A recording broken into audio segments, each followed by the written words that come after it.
made a mistake. He was on a Zoom call. Well, technically, he was on the Microsoft Teams call with coworkers and clients when a cable behind his computer jiggled loose. No big deal. Stood up to adjust the cable. The problem was that he, and I quote, was not wearing any clothing below the waist and his genitals were visible.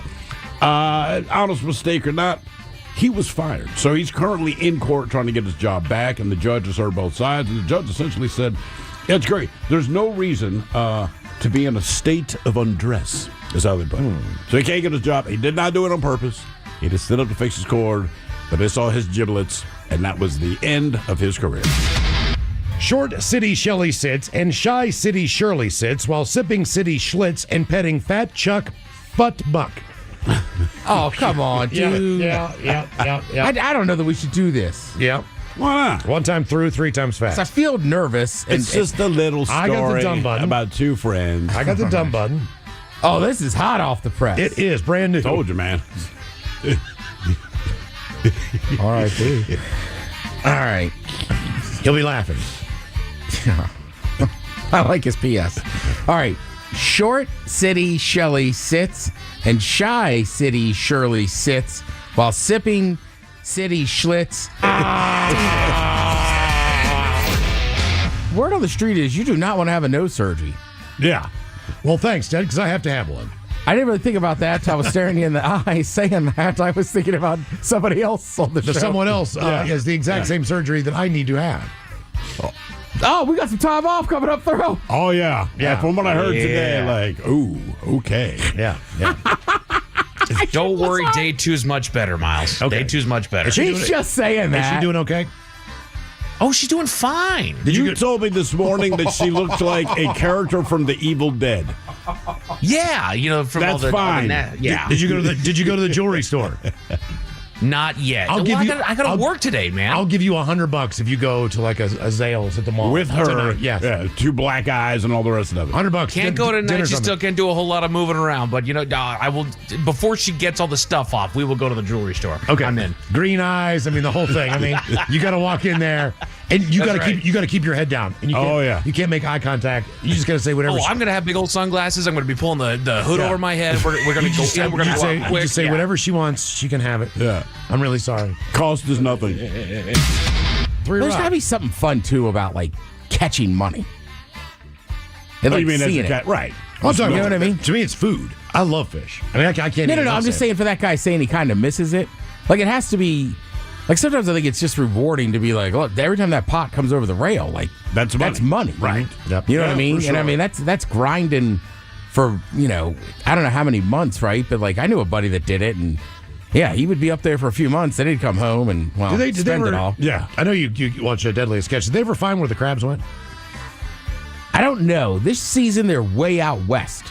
The crabs are so like closer Well, to the Russia. boats are, yeah. So Russia waters. Yeah, and they had to go, they're close, and then it seems like they had to go to some old spots that they had pretty much fished out and just are like, oh, let's see if they're back here. Okay.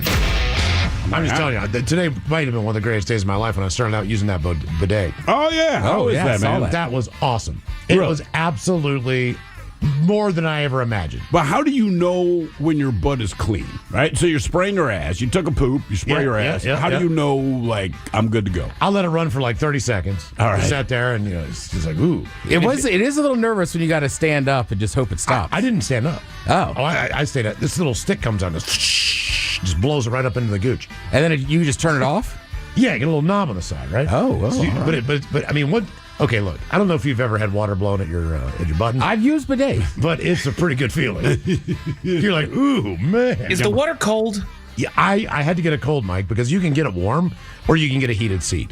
So what I was told was because of my hemorrhoid issues, like anything else, cool water is not going to expand. Right, it'll shrink it. It'll shrink it more so than open that up for blood flow. That's the last thing I need. Just like a package of ice, for the Right. swelling to go down.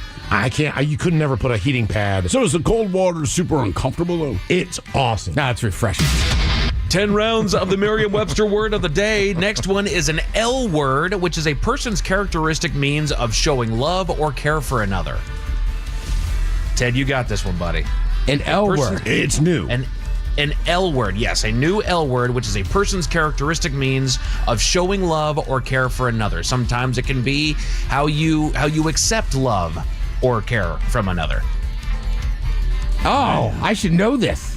You should. This is called somebody's love language. Damn it. Was that the word love language? Love language?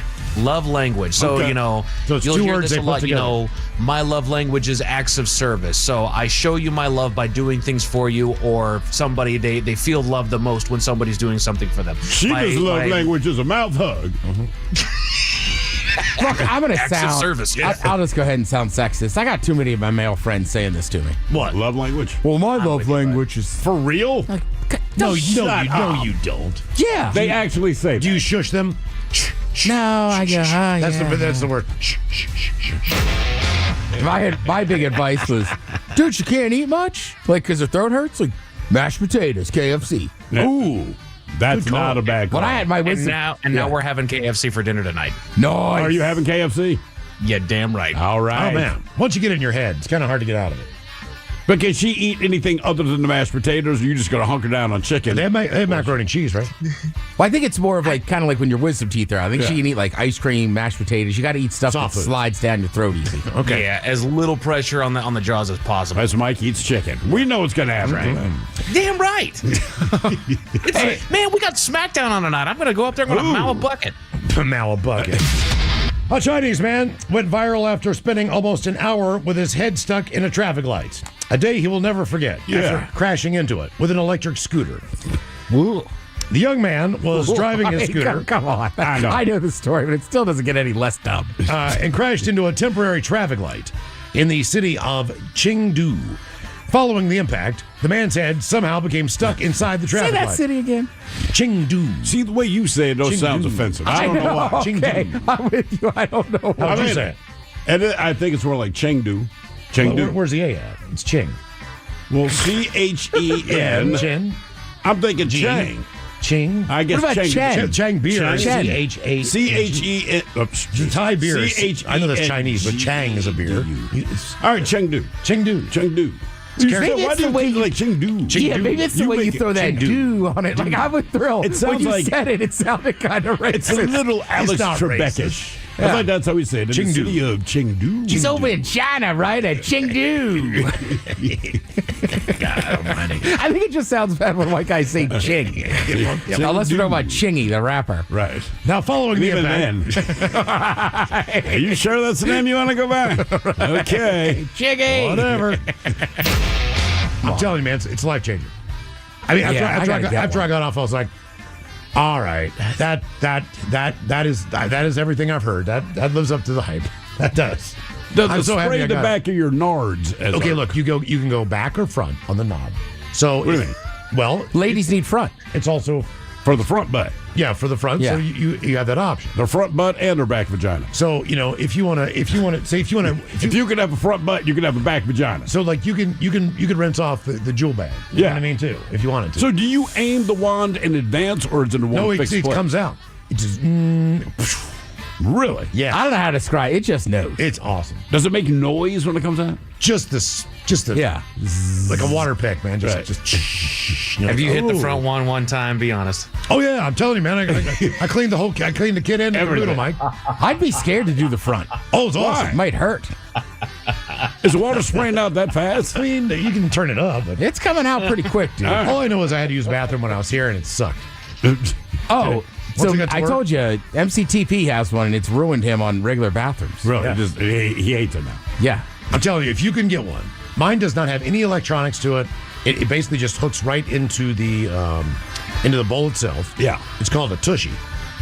Yeah. I think I paid like $200 for it. Yeah. That's the one Maybe, people get. Yeah. Maybe, but I mean, golly, what a difference. And now, the men's room legacy continues. Unfortunately, what you're about to hear is real. The members of this radio program are simply not that bright, or what some people would call educated. They are merely stupid. They're not trying to offend anyone on purpose. And all have played doctors on TV. You have been warned. and are cordially invited to join the party. This is the men's room. Forget it, man, and get with the countdown. Get with the countdown. Shake this square world and blast off for Kicksville. The trippers, the grasshoppers, the hip ones, all gathered in secrecy and flying high as a kite. This is the men's room with Miles and Thrill. You know what they say, shake your radio more than 3 times, and you're playing with it. You're listening to the men's room.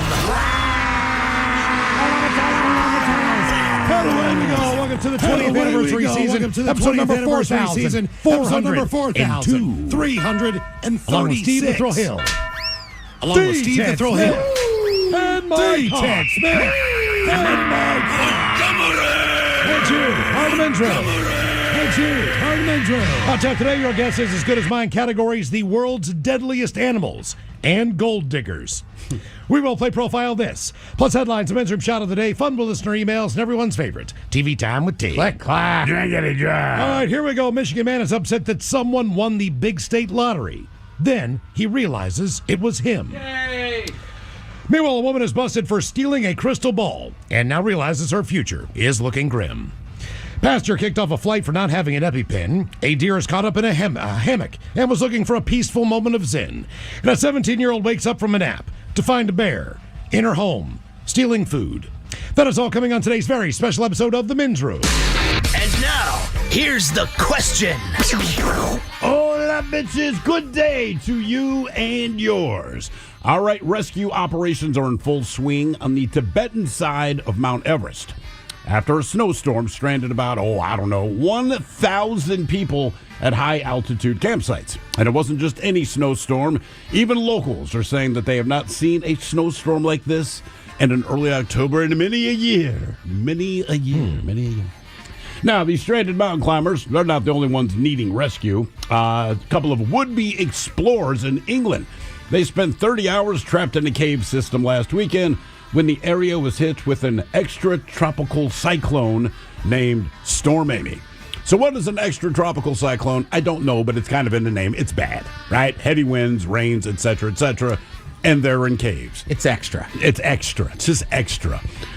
And then a man in Rhode Island, he needed some rescue after he crashed his motorcycle and then flipped over a guardrail and then fell 60 feet below. And we all agree, yeah, that sucks.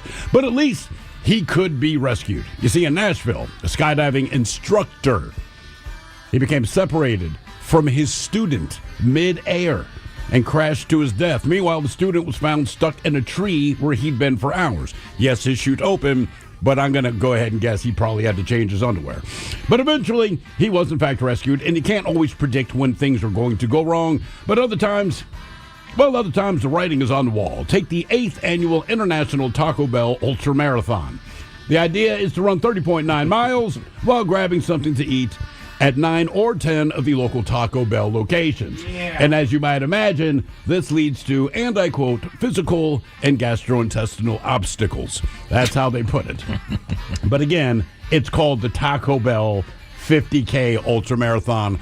I'll let you do the math. But here's the thing. Sometimes maybe you're stepping into a bad idea, like the Taco Bell 50K Marathon where you're going to eat tacos. Other times, you just think you're going to have a normal day or an exciting day, and then somehow it goes sideways. And that's what today's question is all about. Today, we just want to know, what happened that wasn't supposed to happen that day? To be a part of the big show, call 206-803-ROCK.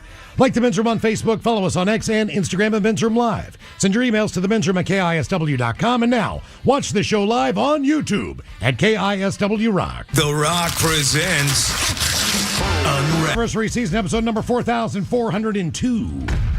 What a large and a charged program we have for you today. Guaranteed future repeat. The exciting return of your guess is as good as mine. Our categories today. We have the 10 most deadly animals in the world. Let me see. Mosquitoes are on there, number one. Number one. Yeah, of course. Yep. So now you only have to get 9. The other category is the states that have the most gold diggers. The states with the most gold diggers. That's correct. Would that be the same as like the richest states? It's not far out. Probably. You're not going to find a lot of love in Wyoming.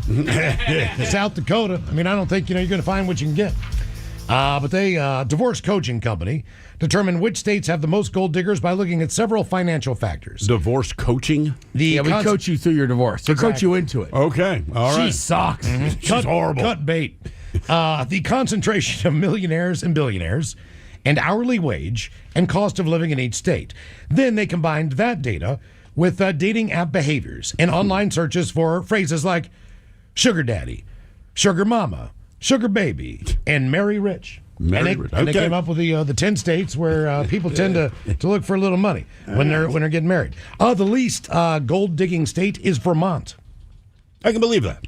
Followed by, because I don't really think that that's part of their culture. They're not looking for the jewelry. They're not looking. It's kind of a hippie state on the East Coast. They're looking for their Baja and their Subaru, and that is it. Yeah, there's a Or reason you're they're in already Vermont. rich. Right. You come from family money. And you Correct. decided to live in New Hampshire. Yeah, you don't want someone marrying you taking your money. Nebraska's on that list. Montana, Wyoming, I think in Nebraska they just gave up. Maine, South Dakota, Alaska, Iowa, New Hampshire, Idaho. Those are the states where like, hey, man, we'll take whatever we can get. Right. It doesn't really matter. So those are categories coming up. The states with the most gold diggers in the world's 10 most deadliest animals. With your guess is as good as mine. That is on the way at 4:30. Big news announced this morning on the Daily Mix Morning Show. KISW proudly announces the Unwrapped Acoustic Holiday. That goes down Friday night, December the 12th, Angel of the Winds Arena in Everett. Unwrapped. And an unbelievable all-star lineup for one night of stripped-down acoustic holiday magic. I'd have called it Raw Dog, but whatever. Unwrapped works. The headliners, Brent Smith and Zach Myers, our buddies in Shinedown. Yeah. We're going to go up there and throw down. Along with, are you ready for this? The Pretty Reckless, right. Daughtry, Hollywood Undead, and Mammoth. That is Wolfgang of Van Halen's. That is correct. Oh, excellent. Yes, Dude, he's awesome. He's really, really, Not to really mention good. Sleep Theory, Return to Dust. It is going to be an unbelievable show. Now, Acoustic. what you need to know is Wednesday, the pre-sale tickets go on sale. Now, we are predicting these tickets are going to sell out pretty quick. Yeah. So the pre-sale will go through Thursday, but you start buying those tickets on Wednesday. Then general on sale starts on Friday. Okay? That is a lot to remember. Yeah, it's going to be an unbelievable show though. It So- should be good, yeah. And believe it or not, I want to say that place holds 6,000-7,000 ish, somewhere in there, I don't maybe. Either way. All the details are KISW.com. You can find out how to get tickets, how you can sign up for the pre-sale stuff and all that. And hopefully you can join us on a Friday night, December 12th, at Angel of the Winds Arena up in Everett. Stop by Brooklyn Brothers Pizza. Get yourself a slice of pie. Then walk in and check out the show. Yeah. I think of Brooklyn Brothers, that's a must. That is for sure. Exactly. So that's going to be a great night. And believe me, you'll be hearing more about that show. Until, of course, we sell it out. Then we won't talk about it. Yeah, don't bring it up anymore. Yeah, it's like our 20th anniversary party. Like, don't talk about it. It's sold out. No one wants to hear about that. So please, just be aware. Wednesday pre-sale, Friday general admission. Yes. For that show. What else do we have for you? Oh, we're back from a little vacation. Yeah. Yeah, I got a little time off to enjoy before the darkness sets in. And it was still up on YouTube. So that's good news. I came back and Was saw it? that we've gotten some new subscribers. All right. So that's going well for us. All right. Subscribe at KISW Rock and smash the like burger, which Yeah, means smash the like burger. Give us a big Yeah. thumbs up on there and enjoy the show on YouTube. And our question today, we're going to talk about what happened that was not supposed to happen that day. We talk about it a lot, basically, when we talk about things that happen to a lot of the clients for the advocates. As far as your day goes. Yeah. You didn't expect to get into a car wreck. You didn't expect bad things to happen. Sometimes it's a good thing that could have That'd be happened. crazy if you woke up and went, I might get in an accident today. Right. But you Stay don't home. cause it. No, Right. No, but then you have the guy that woke up in Michigan, and he was pissed off because someone won the state lottery, and it was him. Right. So You just- you can also have that. You're like, Oh, yeah. I didn't know I was going to meet a hot woman today. I didn't know I was going to get a date offer. This is a great day. Sure. But it's unexpected, and that's what we're going to talk about. So, the thing that struck me the couple times I looked at the news over the weekend was it was unexpected shark attack. Why is it unexpected? There Were were you four- not in the water? There were 4 of them. All right, unexpected. Everything is unexpected shark attack. It's unexpected and it's rare. And I'm like, we read this once a week. There At were- some point, I'm not saying to expect it, but it certainly is not rare. Like I was with family this past week, right? And when I was in Cape Cod this year, they accused me of frolicking in the ocean. Right. Frolic, you mean what? You got in and got out real quick? Yeah, I got in there, was just kind of playing in the waves. I don't think I had my hands like this. They kept saying The I had frolic my- motion. Yeah. And I was like, no, it's not that. And they were like, you seem really scared. Now, my cousin, Carly, to her credit, she was swimming laps. Yeah. But there's nobody else in that water.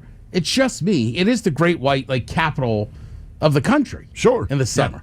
So my brother was saying, in the Outer Banks, they're out there, but, the attacks are rare. It's like Cape Cod. It's like, they're not having, rare. 4 a Yeah. year. There's a reason why Right. sharks. I was right to be scared. And people they always give this misstatement. Like, hey, man, there's only been this many fatalities from shark attacks. And we're like, right, but we're talking about shark attacks. Yes. We're not saying you're going to die every time you're bitten, but people are bitten at a pretty alarming rate. So that New Smyrna Beach, sorry, but Yeah. that's why people keep going there, because they're smaller sharks, they're aggressive, but You won't die. hardly anybody ever dies. You just Well, get but bitten. here's the thing. It's why you don't go swimming at night in the ocean. Yeah. Because sharks only can see the shadow of you. Mm-hmm. They can't identify you. Now, if you get into the Atlantic Ocean, 99% of the time, you are in very, very cloudy water. Mm-hmm. When we go to the beaches here in Washington or down in Oregon, you can kind of see into the water. The water's clear. It isn't that way on the Atlantic. Yeah. A shark can almost identify you in the Pacific Ocean. I'm not saying it lessens the amount of shark attacks, but when you jump into the Atlantic Ocean, good luck. Yeah, you can't see anything. I mean, seriously, you bump into stuff. I've had stuff bump into my leg. And you're just like, and man. you freak the hell out because you don't know if it's just a bigger fish that went by you. Could have been anything. You don't know because you can't see the shadow. You can't see anything.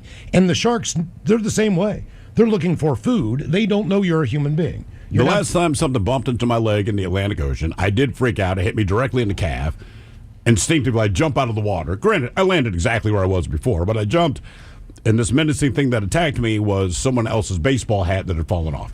You never but know. again, you can't see it. You don't know. You right? just feel it smash into the side of your leg, and I'm like, oh my God. I was in a boogie board once on top of 5 feet of water. Right. And kicked something.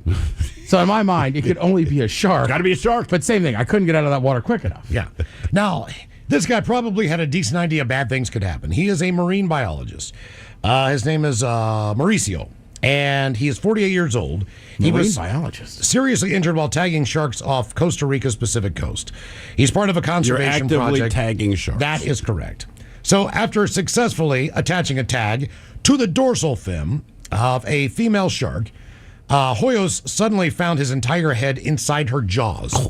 She turned sideways in my direction. It was really fast. It was wide open. My whole head was inside of her mouth in less than a second. I heard a cracking sound then, but it was just pressure. The shark broke off almost immediately, leaving his mask knocked loose and broken. Air hoses were severed, and blood clouding his goggles. Now, despite losing air and vision, he managed to carefully ascend to the surface, where his colleagues pulled him aboard and rushed him to medics. He said the shark reacted in surprise after his tag hit the base of its dorsal fin. Basically, like he pierced the Yes. and the shark. That's why it reacted that way. Wow. Yeah. She was heading down and never saw me. And then she felt the puncture. It was just a defensive bite. She wanted me to stay away from her personal space. That is fair. Yes. So the bite left him with 27 injuries to his face and scalp, one for every tooth involved. He is now awaiting jaw surgery, as it was taken. I get it. Yeah. If she wanted, she could have killed me, he said. She was also scared. It was not her fault. He says the incident felt like it was in slow motion. He's done this many times before. Sure. But he said his mind was calm. I was thinking the whole time, what do I do? He has spent 3 decades tagging everything from great whites to whale sharks. And this, what he said, was his first bite. So it was unexpected for him because he's been doing it for a long time. But you also have to think it's a matter of time. Right. Why? And why? Why are we tagging these doggone things? This thing can accidentally push you in the hospital. Migration patterns. They're looking just to I don't see. gotta know. Well, I mean, But he's, again, but he's how a marine many? biologist. But how many sharks do you need to tag? If he's been doing this for 30 years, like, do you think this shark is different than the other sharks have? Right. Correct. Different species go to different places. No, like that's what Ted I'm was saying, saying. the But, great whites go to. but you know Yeah. the species. Yeah. That's what I'm saying. Like, I don't have to be a marine biologist. Like, geese fly south. You can tag them all you want, brother, but they're going that way. Does this Actually, lion they're going still that eat way. meat? Like, Yeah, we Yes, it know. does. Yes, it does. Yeah. I mean, I It is understand you interesting, tag a yeah. few, but how many do you need to tag before you're comfortable that that's the general behavior? I think they like tagging them. I think they do too. I think there is something Nobody they wants to genuinely admit it. enjoy. Get the They keep, jollies with hey, it. we tag this shark, this shark, this shark, right? And you watch like Shark Week or whatever. I'm like, well, they're all great white sharks. Then it'll be a year later, and like you said, they're following a migration pattern. Like, they're all in this spot, like. Because that's where great whites go, guys. How many do you need to tag? They do switch though. Like they never went up to Cape Cod. But then the oceans got a little bit warmer, and then Cape Cod, they were like, we got to get the seals back. So they opened up a buffet, and all the sharks have returned. Yeah. Like they're like, you've never seen them up exactly here. right. And it's like, well, You just put on, you repopulated the seals. Right. like man. there's parts of every city where the average person doesn't go. Of course. But sometimes there's a good restaurant in that part of town. There's always a good restaurant in that And you part of go town. there to that restaurant and you that's drive it. home. And then I you think I leave. know the street you're talking about. I'm just saying, there's certain spots where you go, I don't know, man, it's pretty good. Best food in town, go for lunch. Well, the problem is parking your car. You're always like, oh, man, I should just roll the windows down and leave the doors open. And And sometimes Uber drivers are like, I'm not dropping you off there. I know the restaurant you want to go to. I would drop you off on the corner. You It can walk happened your to ass. my buddy in D.C. He was in an Uber. Yeah. He happens to be a white gentleman that lives here and grew up in Montana. And he texted me, he said, where should I go for barbecue? And I told him. And he said the driver turned around and went, no. And he's like, what? And he's like, are you from it? And he's like, no, I'm not from here. I don't know. And then he's Nope, like, nope. if your buddy wants to go there on his own accord, that's fine. I'm not taking you there. Yeah. That's fair. what was the name of the place? The barbecue spot. There's a few of them. Is it like in Southeast or something? It's on Could the you go to- Maryland side right there across the. Like, look, man, across seriously, the way like, that's why the guys, like, do you have family that lives there? In other words, are these brothers going to know you? Correct. Did you go to high school with them? Are you funny? Ha ha. Because if they don't know you, I don't want to live with the guilt of having dropped you off at your That death. sounds like something out of an old monster movie. You know, the carriage rider that brings the weird hero up to the couch, like, I'll take you this far, no further. You know what? It's like you always do the imitation. I always picture, like, was it Fred Gwynn? Was he the guy of, like Pet Cemetery? Like, yeah. I wouldn't go down that road wouldn't go there. that road. I know that restaurant's good. Frank, but but he was the guy. bad he was things in the- happen. Was he in the Munsters? Yeah, he was okay. Herman Munster. That's And right. my cousin Vinny. Yeah. Oh, God, that's right. Mike Judge. Yeah. You got a story Oh, coming that up? guy. Yeah. You Yeah. mocking me with that outfit? Mike's got a story coming up in headlines about a 17-year-old that woke up from nap to find a bear in the house stealing food. Yeah. That did not end poorly. This story does. Missouri man camping at Sam's Throne Campground. We Found got a dead good last one. week. Let's read you the bad one. But here's the terrible He's one. got the good one coming up. right. First of all, I have questions about a 17-year-old taking a nap. I can't take a nap right now, and I'm 55 years old. I can take a nap. I'm impressed that a 17-year-old has nap ability. I can do that now. You know what I mean? Kid, you at 17? Yeah. Really? Oh, yeah. I feel like Seriously? high school kids sleep more than anybody Yeah, I man. know. I feel like high school, but they condense it too. Is I this- will go to bed at midnight, and I will get out of bed at See, 1 my p.m., logic- but not like nap. My logic was he was playing video games until 4 o'clock in the morning. Very possible. With his friend, and now he just needs that nap. Either way, he wakes up, there's a bear in What time's you taking this nap? Mike's got it later. I'll stop. Yeah. So I don't want to ruin, man. We're going to ruin here's, Mike's whole segment. here's the weird thing about this one. The 6-year-old victim, whose name has not been released, he was discovered several yards from his disturbed campsite after his son reporting him missing. Deputies, yeah.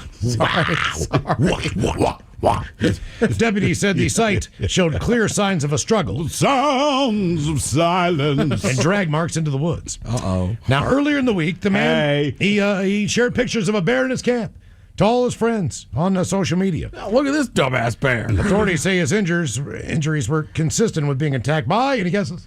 A bear. I bet that Yeah, bear. it is a bear. Yeah. Sheriff Glenn Wheeler from the Arkansas State Crime Lab has classified the death as an animal mauling and ruled it accidental, while investigators believe a bear did it is by accident. responsible. Yeah, I mean, The like, bear accidentally mauled him. I don't know if that's an accident if the bear actively eats you. Yeah. Authorities think the attack came from a juvenile male bear, likely separated from its mother earlier this year, Oh, better eat this guy then. which was a detail that Wheeler shared to quell rumors that a large bear was involved. Search efforts for animal continue, with multiple local and federal agencies assisting. The campground, by the way, is now closed, and they're saying please stay out of that area and be sure if you're a camper to follow the bear safety protocols, keeping food away from sleeping areas, steering clear of any bears. You don't even want to put the food in your car. No. With the door locked. You need to put that up in a bear bag as high up in a tree as you possibly can. At what age do juvenile bears, are they okay to not be with their mother? Because you say it's a juvenile bear got separated from its mom. I'm like, all right, in my mind, it can't be a cub because it would have been a different story. I felt bad when I killed a bear. So the bear has to be big enough to take this dude out, right? Yeah. So to me, it just seems like at that point, I don't think this bear's having mama issues. I think this bear's having bear issues. I am a bear. Just right? bear stuff. You were on my turf, and this is an issue for me. Yeah, Like, how do you? It's just a juvenile separated from his mom. maybe he just got startled. This is one of the reasons I have a very difficult time just getting a decent night's sleep in a tent. Because I'm so cognizant of all the sounds around me, just wondering, Yes. what in the hell is that? What Yeah. could that be? It's terrifying. What did it sound like on Safari? Oh my God! These hippos got into a fight near this lake that I was sleeping by. That was terrifying. I did not know what it. I asked the next day. I did not know what the animals were because I never heard that sound before. How long did this fight go on? And you're just like petrified. You could just hear them splashing in the water, and I thought, well, I saw elephants in there earlier. Right. So I just assumed that's what it was. No, it was just two hippos absolutely going to town on each other. Because I asked the guy the next morning, because we were getting up at 5 to eat breakfast and then start our day. I was like, what in the hell was that last night? He's like, oh, you heard the hippos. And I was like, those were hippos? Like right there, like, 50 feet away from where I'm, like. How terrifying is that noise? It's just something you've never heard before. Like, it's a cry, and it's so loud, like it rattles you. Like the volume. And you don't know what it is. You just don't know what it is. They both are just pissed off at Just each a other. monster outside. Either that or they love each other. They're just trying to, see if they can get a little action. I'm not sure which one it was. Come here, baby. What happened that wasn't supposed to happen that day? 206-803-ROCK.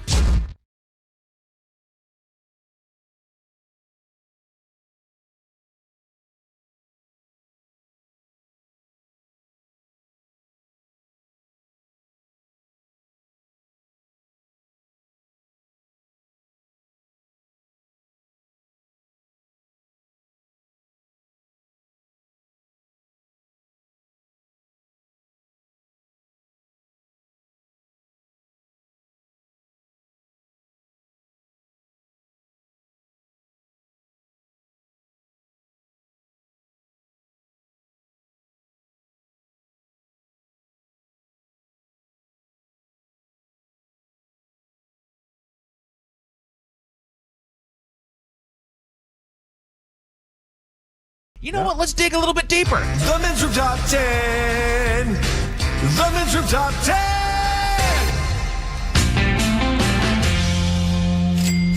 Ah, yeah. So this comes to us from newbeauty.com. You Oh, guys I are gonna read love that this. all the time. I know you do. You got the subscription. So of course you saw the list of the most sensational celebrity butts. Oh. No, I did not, but now. Damn right. I'm in. I mean, what do you consider a celebrity? Are we talking like Pam Oliver? They won't show her ass on TV. They literally won't. Years ago, we did something with the Seahawks, but we're down there pregame, and so she's down there. Fox is covering the game. I realized I'd never seen her from the waist down, and I was like, oh my God, that is a lot of ass. Yeah. New Beauty says these are celebrity butts that we envy, and they start with the lovely Sofia Vergara. Yeah, I mean, all of her body, though, man. I Her mean, perfectly round derriere is often admired, yet maintaining such a peachy shape becomes increasingly challenging with age. I do the exercise. There's a Halle Berry factor to her. I don't know what it is. There's a Halle Berry. What is the Halle Berry factor? As hot as she is, you don't want to touch her with a 10-foot pole. There's something man. else. I mean, I think we also got to be realistic. Like, Latina women just have better butts. Oh, yeah. And she is proof of that. I didn't watch the Spanish-speaking channels when I was 14 as I understood it. No, you don't need the weather in, Dominican Republic, but you're going to find out what it is for the day anyway. Control. Yeah. You know who else is proof of that, Ted? Shakira. The gal from the block. No, Jennifer Lopez. Oh, yeah, J-Lo. Yep, she's beautiful. What constitutes a perfect butt? She's got more ass than talent. Okay, look, listen. These people are all going to be attractive. I know for a fact. But Kirby Puckett. if you have a really great ass, you don't necessarily need to be attractive up top. There's some people we know. There's a person who occasionally works in this building. Now, she is an older lady, and she comes in maybe once a month or whatever. She has one of the most perfect asses I've ever seen in my life. I mean, you cannot believe how perfect this woman's ass is. But The rest of her's fine, but her ass is like, wow. Yeah. Wow. There's a guy that used to work with you guys. He was before my time, but apparently he has a fantastic ass. Talk about I wouldn't Ricker? say that- Ricker's got a great ass. Yeah. Especially if you don't know it's him. Any man will tell you. Oh my God! Let's see. These are the list of the best celebrity butts. Number 3, we got Queen Bey. Beyonce? I've never really thought about her ass much. No. I'm sure she has a great ass. I'm always looking at her forehead. Like, why is it so big? How deep is this list, Mike? Like, is like Little Kim or Trina going to be on there? Not quite that deep, but it's deeper than average, I would say. Number 4, you got Jessica Biel shows up on the list, which I'm kind of on the same tip as you guys are with Beyonce. I haven't really focused on Jessica Biel's butt. I just haven't thought to, and maybe I'm just missing it, right? Maybe I'm just missing out, but I've never thought to look at her butt. But Ted's doing it now, aren't you? Yes. Attaboy. You got anything good? I mean, she's a gorgeous young lady. Yeah, and absolutely. they got a picture of her here, which it is a respectable butt, but I wouldn't say that it's anything extraordinary. I don't want to sound offensive. It just looks like standard kind of white woman butt. It's a butt, Yeah. right? Jessica Biel. That's. Don't worry, it gets worse. It gets worse, but not It's right fine. now. It's fine. Ava Longoria shows up on the list of the best celebrity butts. Really? Which the picture that they got here is not half bad. I think It's it not depends half on what kind of butt you like. Okay, so I got one picture of her, great ass. The other one, I'm like, yeah, okay, it's fine. She's got a They say, great ass. for maintaining a firm butt like Ava Longoria's, low carb and high protein diets may be all the rage, but according to Los Angeles celebrity nutritionist and author of Skinny Chicks Don't Eat Salad, low carb diets aren't necessarily the way to go if you're looking to target your rear end. Yeah, if you want to plump your butt. Right, it's made of a muscle. You got to do some hip thrusts. Darn right. I'll tell you what. Maria The biggest big thing for butts for women has been CrossFit. Oh, God, yeah. Shout out. How's that? I feel like if the you see a CrossFit women CrossFitter- generally have like thicker legs with better butts too. Yes. Look at a All right. CrossFitter, it will explain itself. I dig it. Maria Menounos shows up on the list. And Yeah, I can't deny that one at all, dude. I cannot deny that one at all. Yeah. She's a skinny gal to have as much rump as she's got. rump. It says when diet and exercise fail to achieve the perkiness seen in Maria Menounos, butt lifts become a popular option. By lifting the tissue and removing any excess skin, your plastic surgeon can reposition your buttocks to a more youthful position. Can you look Again, mine this is up? newbeauty.com's best celebrity butts. Yeah. Number 7 on the list, Megan Thee Stallion. Well, Oh yeah. yes, I mean, at the end. hands down. It's kind of what she's known for.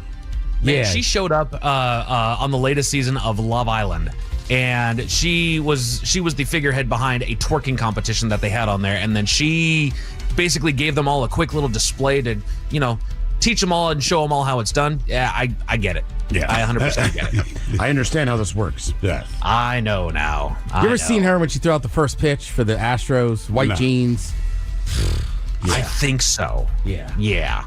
And those jeans were not loose by any stretch of the imagination. No. Dua Lipa shows up on the list. All right. I like her music a lot. Yeah, she kind of retools a lot of old hits. Well, what she did with Elton John, for sure. Yeah. It says if you're looking, okay, but right, it's fine. Again, nothing look, really to write home about. And I'm if not you kicking her out of bed, dude. It's just like, if you're No, going to I ask somebody am. to look specifically at their ass, like, okay. I'll be like, I don't like And your music. Get out of my bed. and if you told me to name something about Dua Lipa, I don't think the first thing that I'm going to say is her butt. I have to say, she's hot. Yeah, Yeah. she's very attractive. Sierra shows up on the list. Yeah. Sierra's fine. Yeah. The Fine. picture that the picture that they got here, I just sent it to Ted on his Facebook there, and there's nothing to the imagination on there. Yes, she's got a gorgeous butt. Oh yeah. Man. Russell Wilson gets that. Yeah, I'm trying to be no, the master of my own domains. I'm gonna click out of that picture. It's too much, And Mike. that was really shocking. Look, nothing wrong with Russell Wilson. Yeah. But as Yeah, much there's- as he tries not to be, he's kind of a nerd. So it's like the fact that he pulled that. Like, He's well corny, done, sir. man.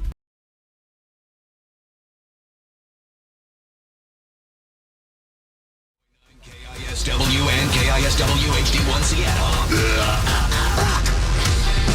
Always live on the free Odyssey app. From the Pinky's Plumbing Studio, you're in the men's room. Text the guys at 206-803-ROCK. What happened that wasn't supposed to happen that day? 206-803-ROCK. Hello, Felix. Welcome to the men's room. Hola. Well, for me, it was back, I'd say it was my junior year of high school. I fixed up my quad for like the month before my birthday. I had a Polaris Predator 500. They go like 80 miles per hour, so they're street legal on like 35 mile per hour roads. and I was driving into school for a couple of days. And the third day that I was driving back home.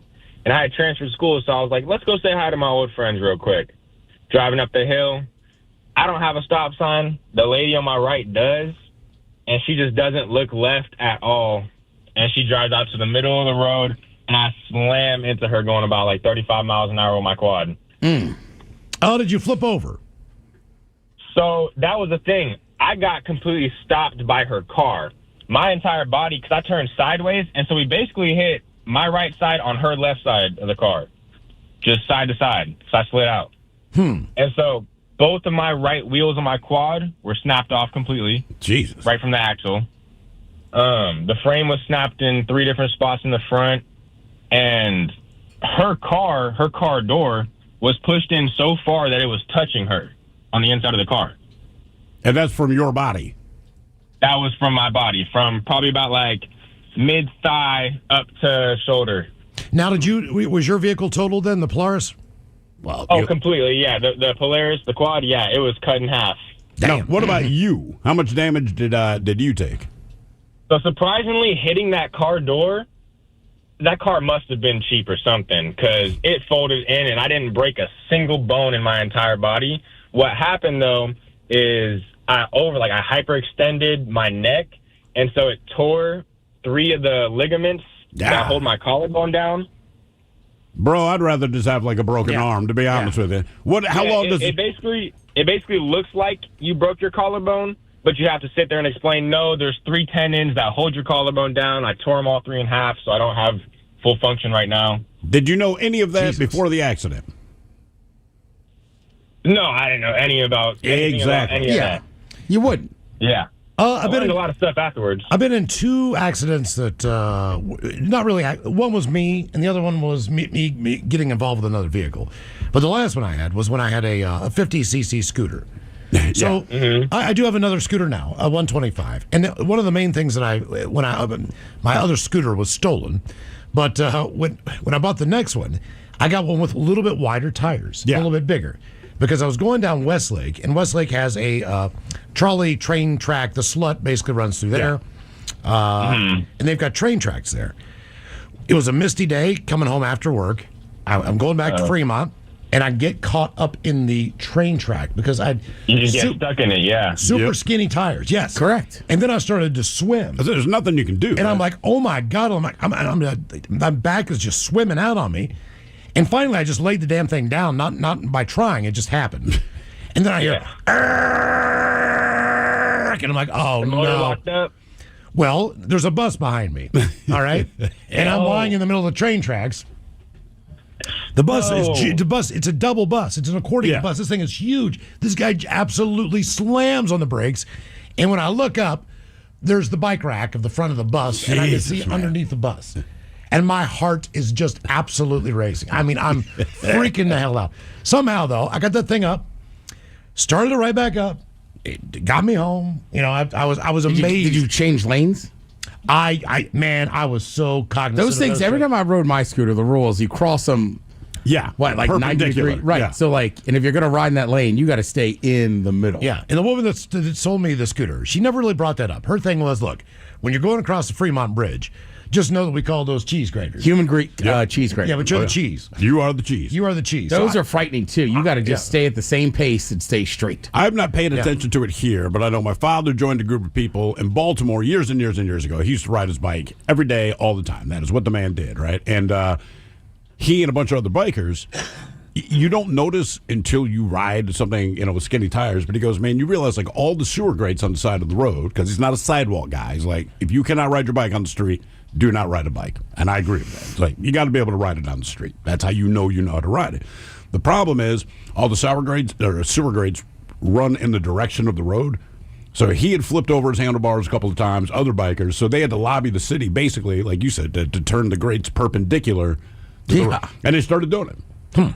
I don't know how instrumental he was in all that, but yeah, there was a group of them going like, look, man, we're riding our bike. And he would get up to like 50 miles an hour. Like he was that guy. And it's like, man, hitting that thing, it's not awesome. That and people that parallel park and don't look before they open their door. Yeah. He's like, I have hit many a car door, driver's side. It's like people, they park, just pop it open, And he's like, I can't like weave out in the traffic. And he's like, and you can see it coming. And he's like, I won't say who he said is most guilty of doing this, but he's like, I can see their face in their side mirror. And like, I know they're not going to look. And sure enough, they pop it open, you slam into it, and then they're mad at you. When I was on the ground, so then I hear the door open on the bus. Okay, the bus driver, this is before the plexiglass and all that stuff. He jumps the hell out quick. I mean, he stops. And then a passenger gets out, too. And I'm still kind of laying there in a little bit of shock. And I did look behind me. If he would have kept going, and I just would have been smart enough to keep my head down, I'd have been perfectly fine.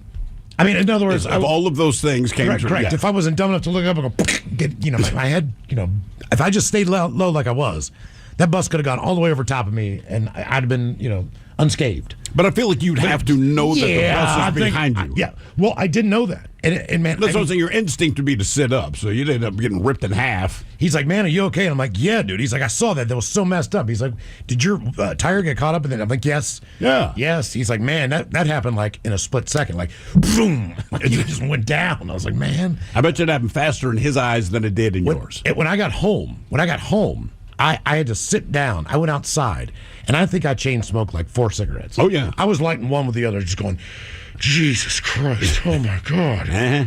And I almost wanted to sell the scooter immediately and just be like, I'm not riding this thing. And that's the same thing with me with snowmobiling, right? Like, I flipped it. It almost fell off a cliff. And then the second time I turned around, somewhere on another side of a mountain, like, I felt the back go off. I just was smart enough to gun at that time, so it pulled me up. Yeah. But same thing. Like, I was like, I'm never getting on one of these again. And then we got back to the cabin, and I had to ask somebody else. God, it sounds so bad. But I was so scared. I was, like Miles said, like shaking. Yeah. And I had to be like, can somebody light this bowl? I want to smoke some weed. exactly. But I couldn't, like, my hand, like, wouldn't light it. I couldn't, like, get it lit. I was just like, somebody help me. Like, I'm stressed out. Yeah. 3 men were brought to safety following a cave rescue lasting more than 30 hours in appalling conditions during Storm Amy. The experienced cavers were stranded in the Dober Gill Passage. That is near Grassington in North Yorkshire. So this is England. I knew that, yes. They said the alarm was raised at 2200 hours on Thursday when they failed to return, and one of their wives called the police. More than 100 volunteers. They took part in the long and difficult rescue, which was hampered by worsening weather, flooding, rough terrain, and long hours underground. Now, by the time the men were found in the early hours of Friday, rising water levels meant the simplest way out was impassable, forcing the rescuers and the cavers to retrace their steps. And a rescue team leader described how if they had reached the men just an hour or two earlier, they could have been home in time for breakfast. Unfortunately, the weather had a different plan. The immediate danger is the water, and potentially in certain parts of the cave, drowning. Yep. Had the water level risen in those places, it would have been exceedingly dangerous. But eventually, the underground teams worked in relays to guide the exhausted cavers back, while service crews endured appalling weather to maintain communication and manage logistics. Isn't that what happened to, was it like a youth soccer team or something? It wasn't here in the States. Do you remember this? It was like 15, 20 kids. I want to say probably teenagers. 1 or 2 adults, like a coach and or teacher or whatever. But I don't think they were originally from the country they were in. They're there as a soccer team for something. Anyway, they went into a cave system, and I don't know if a storm hit or if it's just the high tide or whatever, but they got trapped in there for a couple of days. Do you remember this? I don't. All right, they had to send a rescue team in, the same thing. Like the way they came into the cave, looking back, now it's completely submerged underwater. So even the way these divers had to go in and pull these kids out, it wasn't like you just led them all to safety. They had to take them out like 1 or 2 at a time. You had to teach them not to panic because it's going to be very claustrophobic and dark, and you got to use the scuba tank. I mean, it was insane, but the kids were there at least a couple of days. I can't remember how long it was, but I was like, man, that is terrifying. So the cave that I used to go into all the time as a kid with my friends was called Cornwell Cave, which was weird because the prettiest girl in school was named Amy Cornwell. No, really? Yeah. But either way. But if you know anything about caves, you know they are the result of water runoff.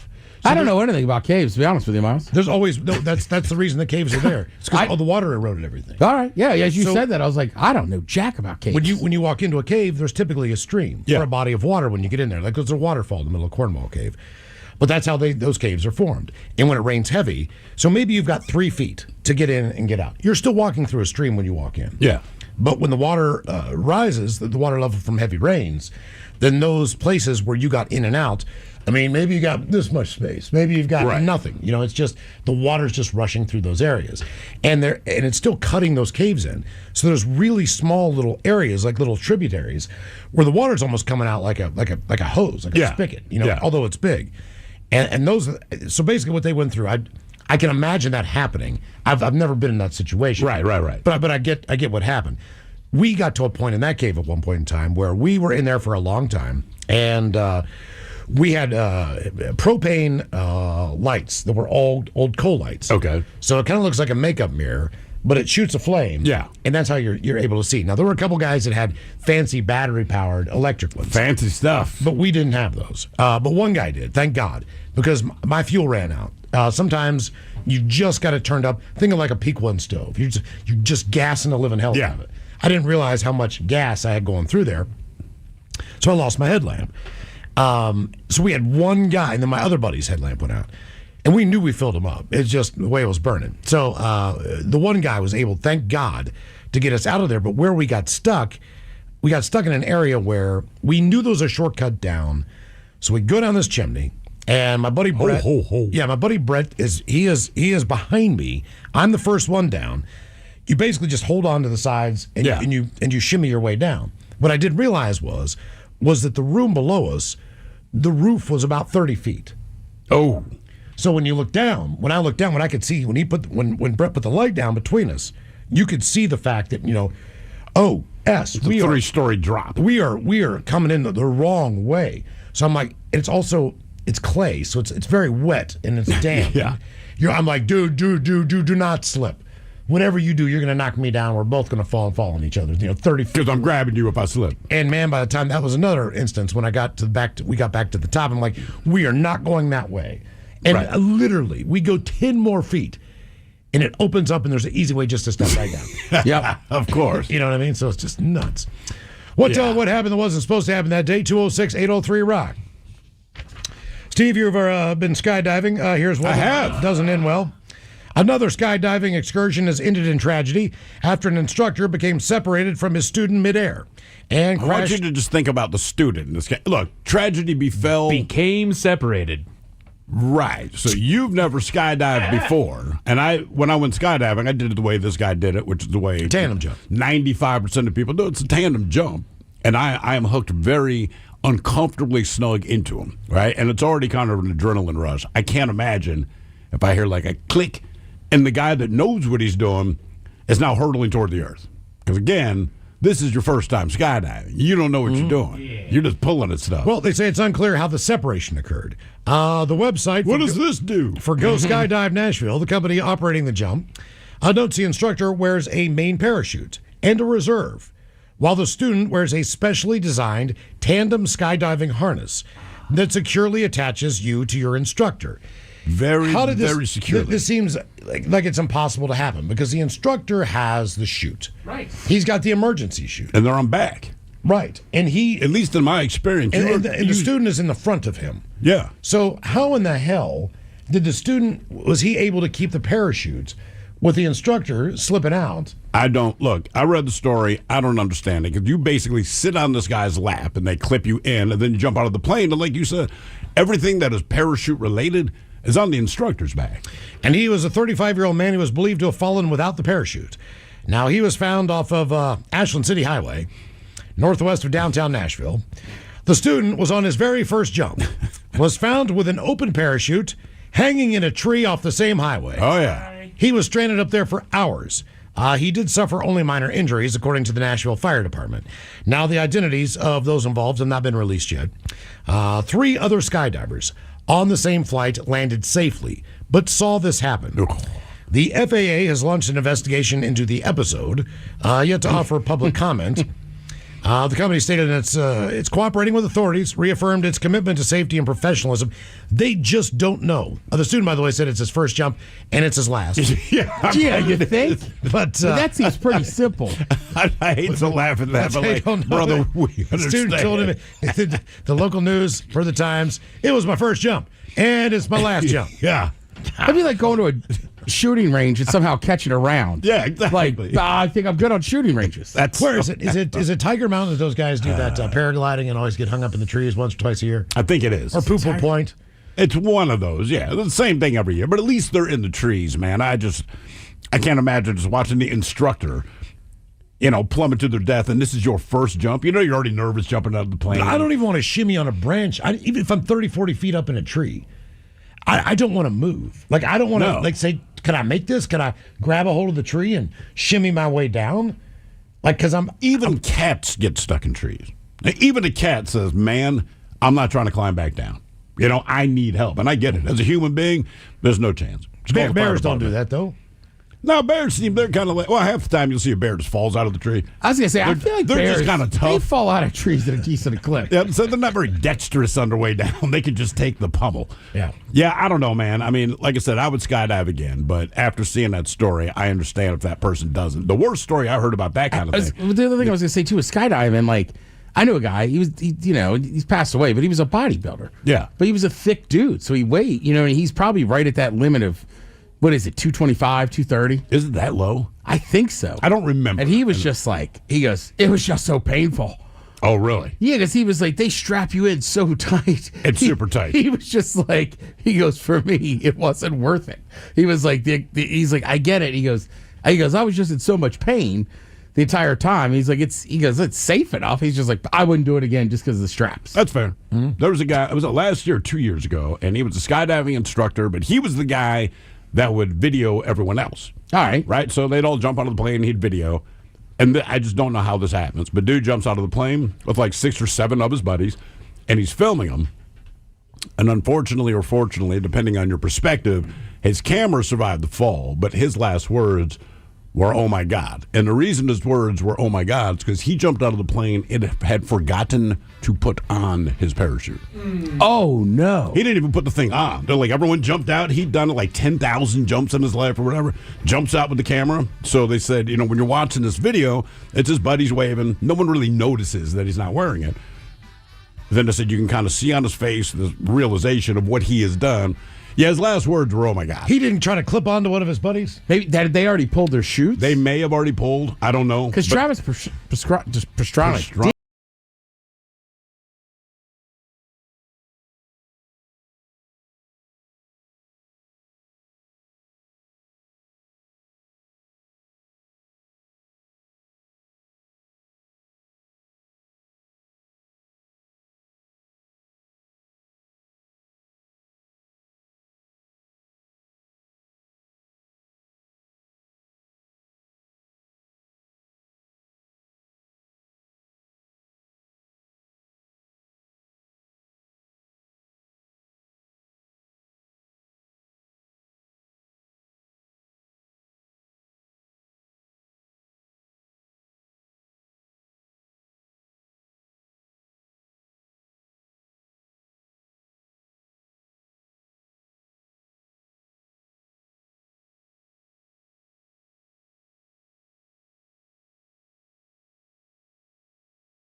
KISW.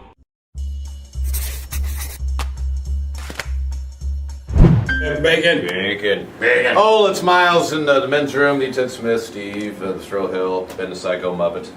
And as usual on Mondays, we're very hungover. That's why we have Bloody Mary Mondays. We're looking for the favorite Bloody Mary recipe that you give us and make with delicious bacon vodka. And this week we've gone crazy. We're not going to try one, but we're going to try 2 different recipes. One we've got is from Amanda in Silverdale. And the other Bloody Mary bacon vodka recipe comes our way from Rob in Seattle. So we're going to try them and see which one we like. Chicks like Bloody Marys. I'm not going to lie to you, I woke up drunk. I'm not hungover, I'm still drunk. Bloody Marys is supposed to be the cure-all for that, so we'll see. Let's hope this is right, or I'll kill both Amanda and John. Is that his name? Rob. Rob, both you bitches, I'll kill you. Okay. I need this. Let's make this. Tabasco. And does it say anything about how much or whatever? Like a couple? Until it turns red. Until the lemon juice turns red. Celery sucks, but celery salt is delicious. Yeah, it is. Vodka? Vodka. Watch how we do this in the men's room. Yeah. Dun dun dun dun dun dun dun. Yep. Yeah. That works. That is a good Bloody Mary. Yeah. Nice work, Amanda in Silverdale. That's more vegetables. Amanda, I hope than this you've works, dude. That's more vegetables than you've ever eaten in your life, right there. I consume more vegetables right there than I have in the last 41 years collectively. Rob in Seattle. Drop that whole bacon. Bacon on ice. All right, so now we got our 2 Bloody Marys. This is Amanda's. This is Rob's. Rob, why is yours more frilly than the girls, dude? Yeah, I'm just saying. I'm not saying, but I'm saying. He said it. So we're gonna go find out whose is better. I'm going to taste Rob's in the meantime, even though I didn't garnish it, Rob. All right. Need some pepper. Do you hear that, Rob? You need some pepper. You need some pepper. Ooh. Yeah. What do you think? Bacon 2. Bacon 2. Bacon 2. So Rob gets a total of 5 bacon strips. Okay. 5 for Rob. I remember that. I'll give that a bacon 4. Wow. Bacon 4. Bacon 4. It had that spice. Ooh. That's good. Yeah. Same reaction to both. Down it. Down it. You still have to work? Bacon 4. So Amanda takes it. Yeah. Bacon 8. Bacon 8.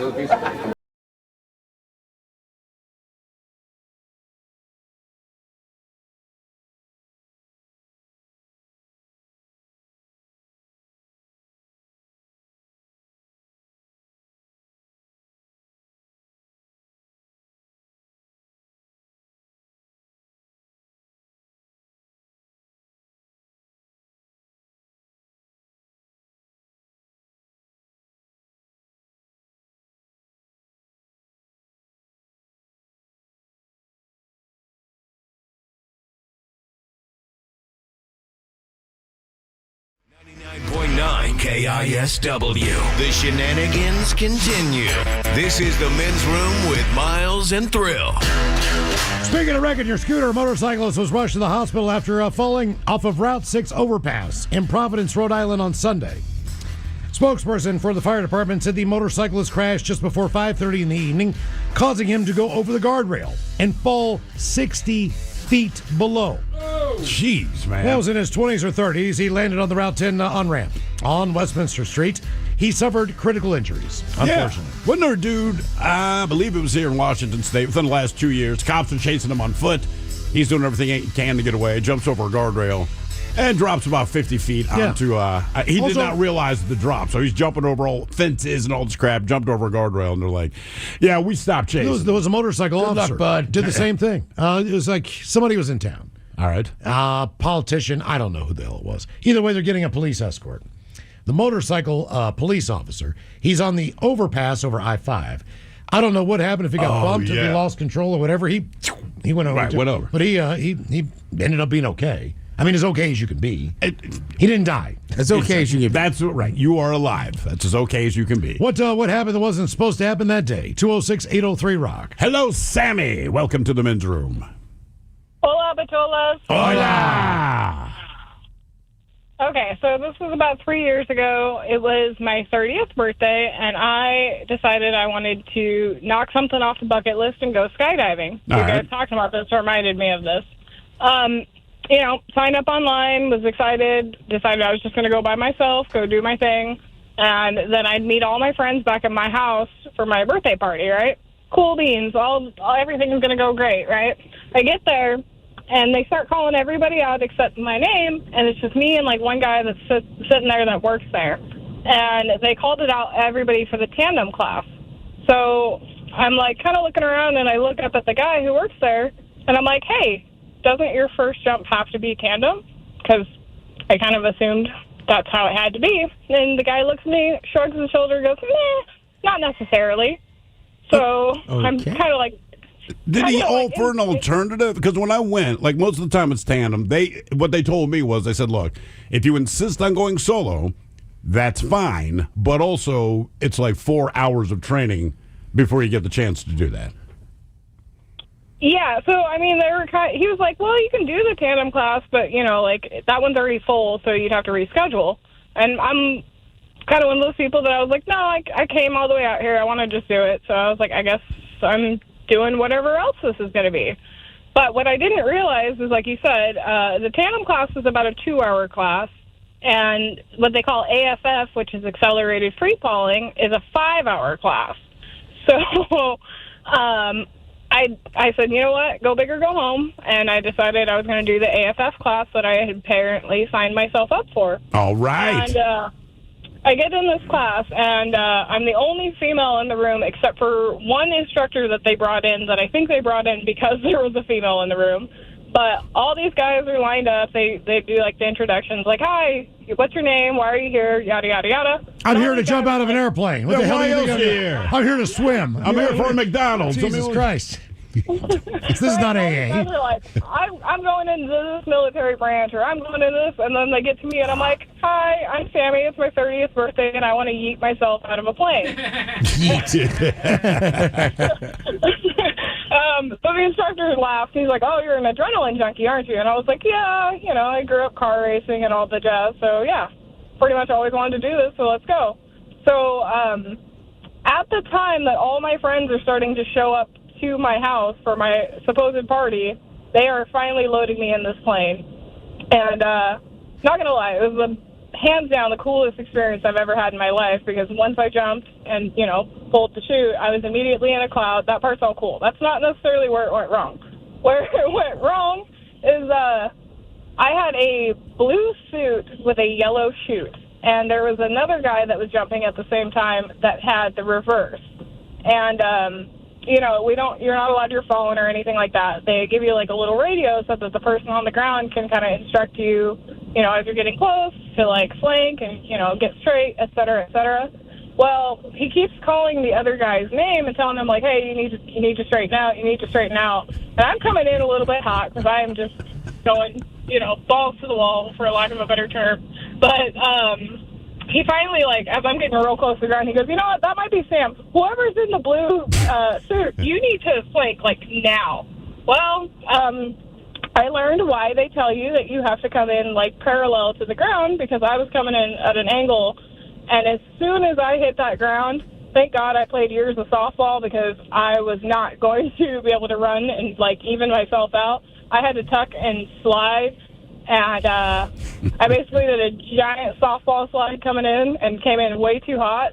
And my left ankle, like, literally within seconds, is just swollen and purple. And I, at the time, drove a car with a very, very, very stiff clutch. And of course you did. Of course I did. And of course it's my left ankle, right? And I live in Olympia, and I was all the way out in Shelton. Mind you, drove myself. I think I've been to that spot. Yeah, I know exactly where you jumped. Yeah, it was That's a great crazy. time. No qualms about those guys there. They were great. It just happened to be that, go figure, I'm, like, swelling. My ankle's, like, literally almost 4 times the size it's supposed to be, as I have to drive myself Oh, it's terrible. all the way back to Shelton, or from Shelton, you know, pushing this. And again, I have an extraordinarily stiff clutch in that car. So thank God for adrenaline, the things it'll do to your body to make you not realize how much pain you're in. But did you break it? I didn't break it, but it was definitely, like, sprained and swollen, which is almost worse than a break, because a few years later, I break that same ankle, and I will definitely say that the break would hurt less than that sprain from Absolutely. I didn't even have a stiff clutch. I broke my ankle running. And it was my left ankle. And I crawled to a neighbor's house. They gave me a ride back to my house. I was home, and I was like, I got to go to the hospital. So I went to Arundel Community Hospital. But, I mean, I didn't hit a lot of lights because it was a highway. Right. But I still had to get off and still had to stop at a stoplight and push my foot down. I just jammed my hand down on my knee and went, right, just scream it out. No, I mean, it wasn't as bad as yours, based on I didn't have a stiff Well, you clutch. didn't fall out of the sky. Correct. Yeah. Let me ask you, I got two questions for you. One, since you did the solo jump, how long did it take you to psych yourself up to jump out of the plane? Oh, I was so ready to go. I was stoked. I was ready. Like, as soon as I was like, you guys are going to let me do this without an instructor attached to me? Let's do this. Like, Maybe I'm backward, but in my mind, the scariest part of the whole experience was getting out of the plane. Once you're falling, for whatever reason, you're dead Time calm. stands still. It's weird. I mean, like, you recognize that you're falling toward the planet, but it doesn't quite feel like that. And for whatever reason, you're real calm. But sitting on the plane, looking out of the doorway, I'm like, this is terrifying. Yeah, but it's going to be weird just to be suspended in air. It is. But it's Is not that like weightless? Sort of. I mean, like, you don't feel any way, but I would say you're clearly falling, but you don't get your stomach up in your guts. You know what I mean? Okay. Like, if you jump 3 feet, you feel your stomach flop. You jump out of a plane for whatever reason, everything feels normal. Were you able to steer yourself? I mean, could you, like, use your hands and go where you wanted to go before you pulled your chute? Yeah, part of that 5-hour class is they teach you how to do the steering, and they teach you, most of it, you practice how to pull your emergency reserve, because, again, once you jump out and that instructor to your left and right is gone, because they do have somebody attached to you when you first jump out just to make sure you pull your chute in time, but once they let go, it's all you. So, I went through the whole, as soon as I got out of the cloud and could actually see, I'm testing my steering, I'm making sure I have no rips, no tears, so that I don't have to pull my emergency chute. But that touching the clouds by hand, like hands down, is probably the coolest experience. I know I'm supposed to say, like, my kid was the coolest experience in my life. You don't have to lie about it. No, you don't have to lie about it. No, he's not listening. That's a messy, stinky, loud affair that smells weird. I mean, you're glad that their life is here, but the experience is not. Yeah, and having a kid's awesome. not that much worse. Yeah, having a kid sounds much more painful. It is. We were talking about it over the weekend. Like, it's an awful moment for everyone involved. Yes, you brought a life into the world, and that's the part you like. But everything leading up to it, and for about 30 minutes after that, it's gross, and it's loud, and it makes noises, and there's sights that you never want to see again. And you realize you got to take care of this thing. I know, through all of that, you're like, all right, what do we do now? And now I got a kid. Yeah, actually, we were talking about that over the weekend. Just my wife and another woman talking about childbirth and their experiences with it. And the woman said, were you in the room? I said, yeah, I was there for both of my kids being born, man. And she goes, look, there's a lot of things they don't tell you in the movies. I said, I will just say this without being too graphic. A lot of stuff leading up to the birth and a couple of things post-birth caught me off guard. Watching the child actually get pooped into this universe, not a big deal. No. I'm like, everything else, the things I remember in my head. Yeah, and movies don't show you that either. They don't show you anything. They don't. They don't show that. It's like pooping. No one poops in movies. Nope. No one gives birth. You can have just fit. Well, no, they give birth, but it happens within 30 seconds of the water breaking. What happened that wasn't supposed to happen that day? 206-803-ROCK. Hello, DJ. Welcome to the men's room. Hello. Hola. So this happened about, 8 years ago. Staying up pretty late at the house with my better half and getting ready for a trip, drive across a couple of states, do a work inspection at an offsite area. And, just one of those kind of last minute packing, looking, see when you can miss kind of stuff, and getting pretty late at night and starting to storm out a bit. And the lights kind of flicker off and then back on. Of course, we both look at each other and go, oh, shoot, let's go turn off all the big electronic stuff so it doesn't get, hurt on it, because power's probably going to go out again. And sure enough, we're rummaging around trying to turn stuff off, and the power goes off again. So we're just sitting there in the dark in our back room. And then basically the wind is kind of kicking up, and I hear some hail on the roof. I'm like, oh, shoot, it's hailing outside.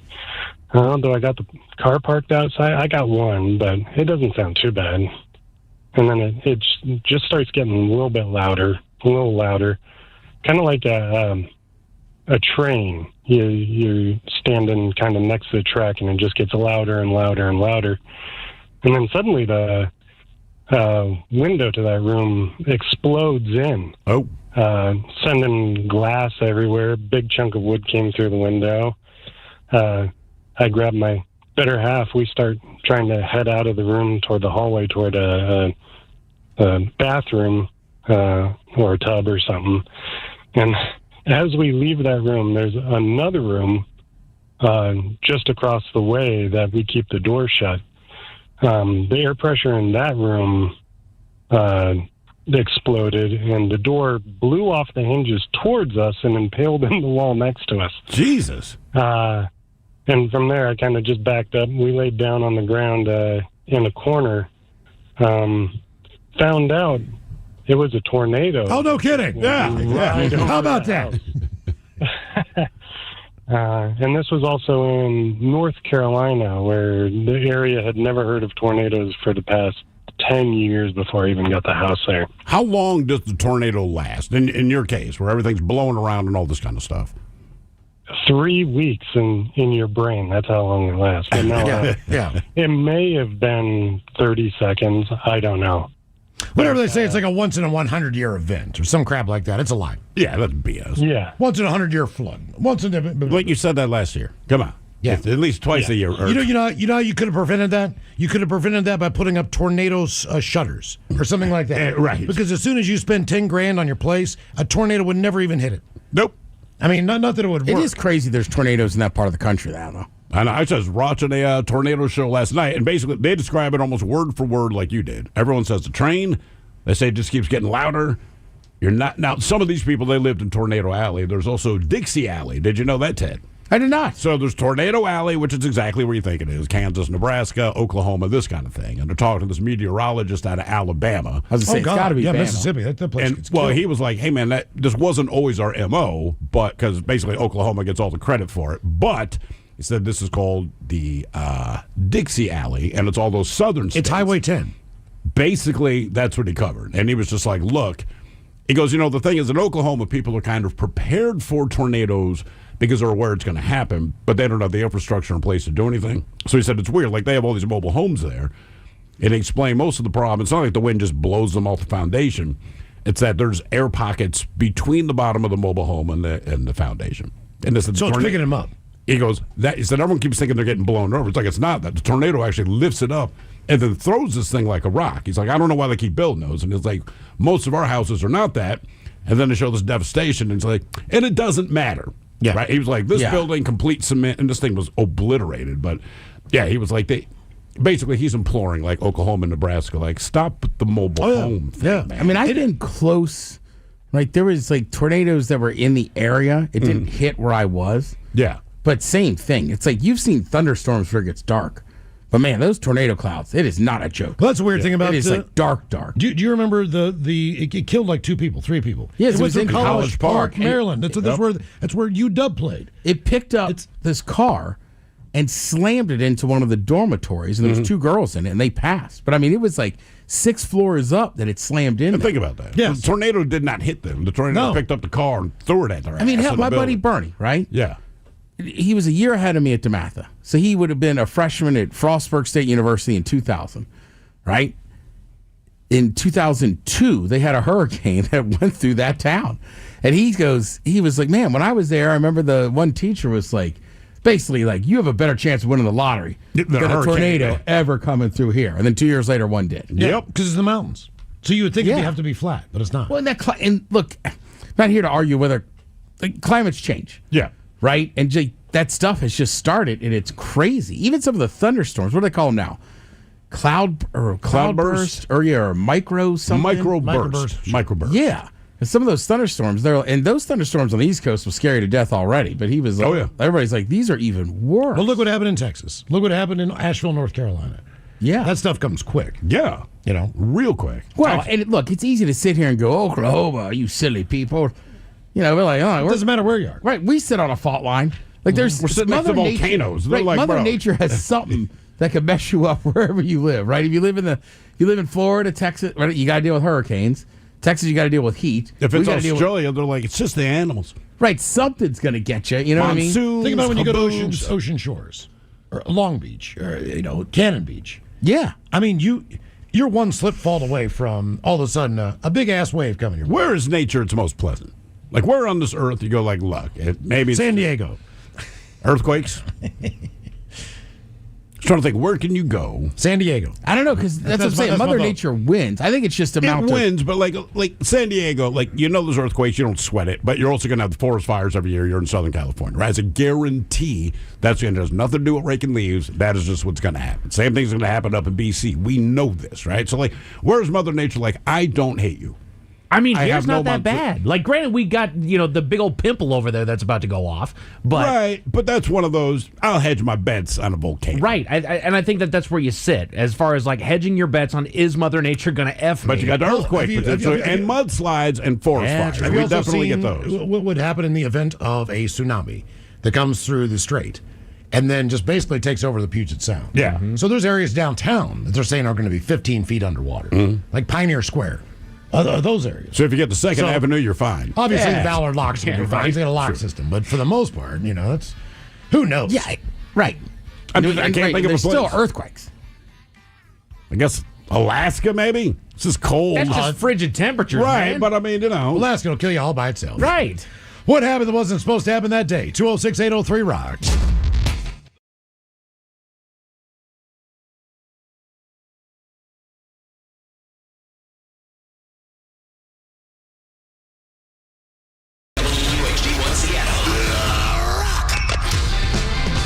Always live on the free Odyssey app. Text the guys at 206-803-ROCK from the Pinky's Plumbing Studio. You're in the men's room. Unwrapped an acoustic holiday going down December 12th at Angel of the Winds Arena in Everett. Yeah. Announcement made this morning on the Daily Mix Morning Show. An all-star lineup, one wonderful acoustic night of great tunes. Brent Smith and Zach Myers of Shinedown take the stage.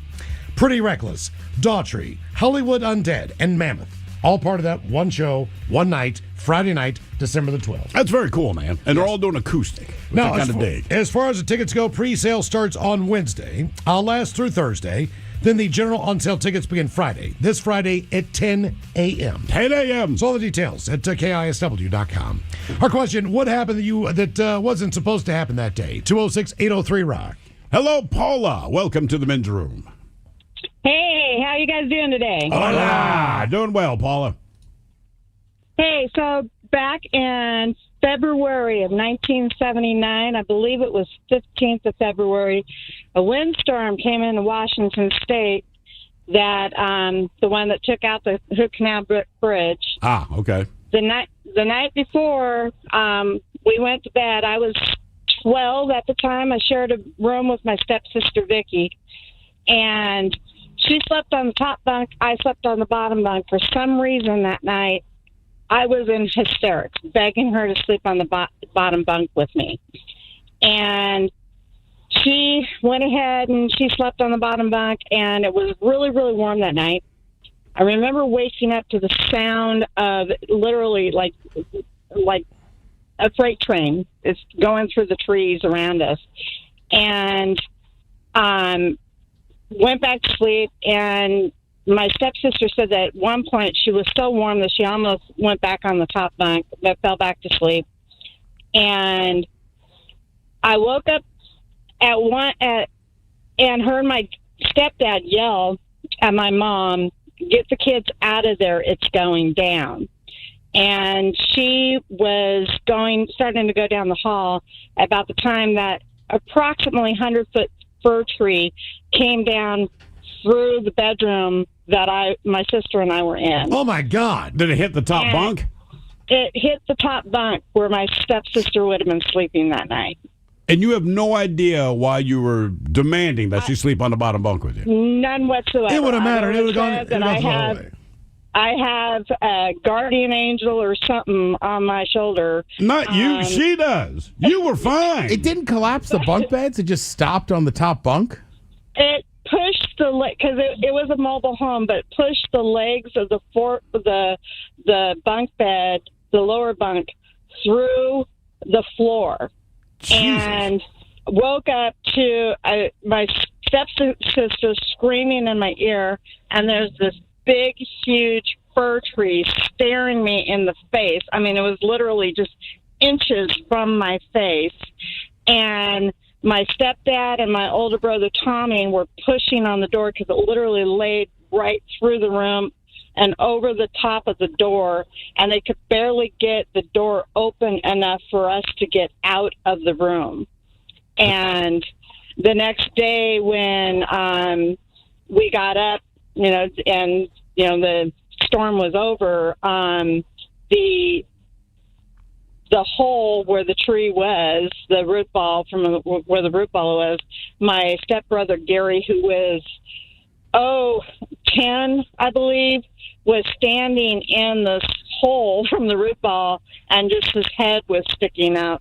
That's how deep the root ball was. But it was very terrifying, very terrifying. You don't say. And when I bought the property where I am, there was a lot of trees around, and I was like, that tree's going to go, that one's going to go, because once in a lifetime is enough for me.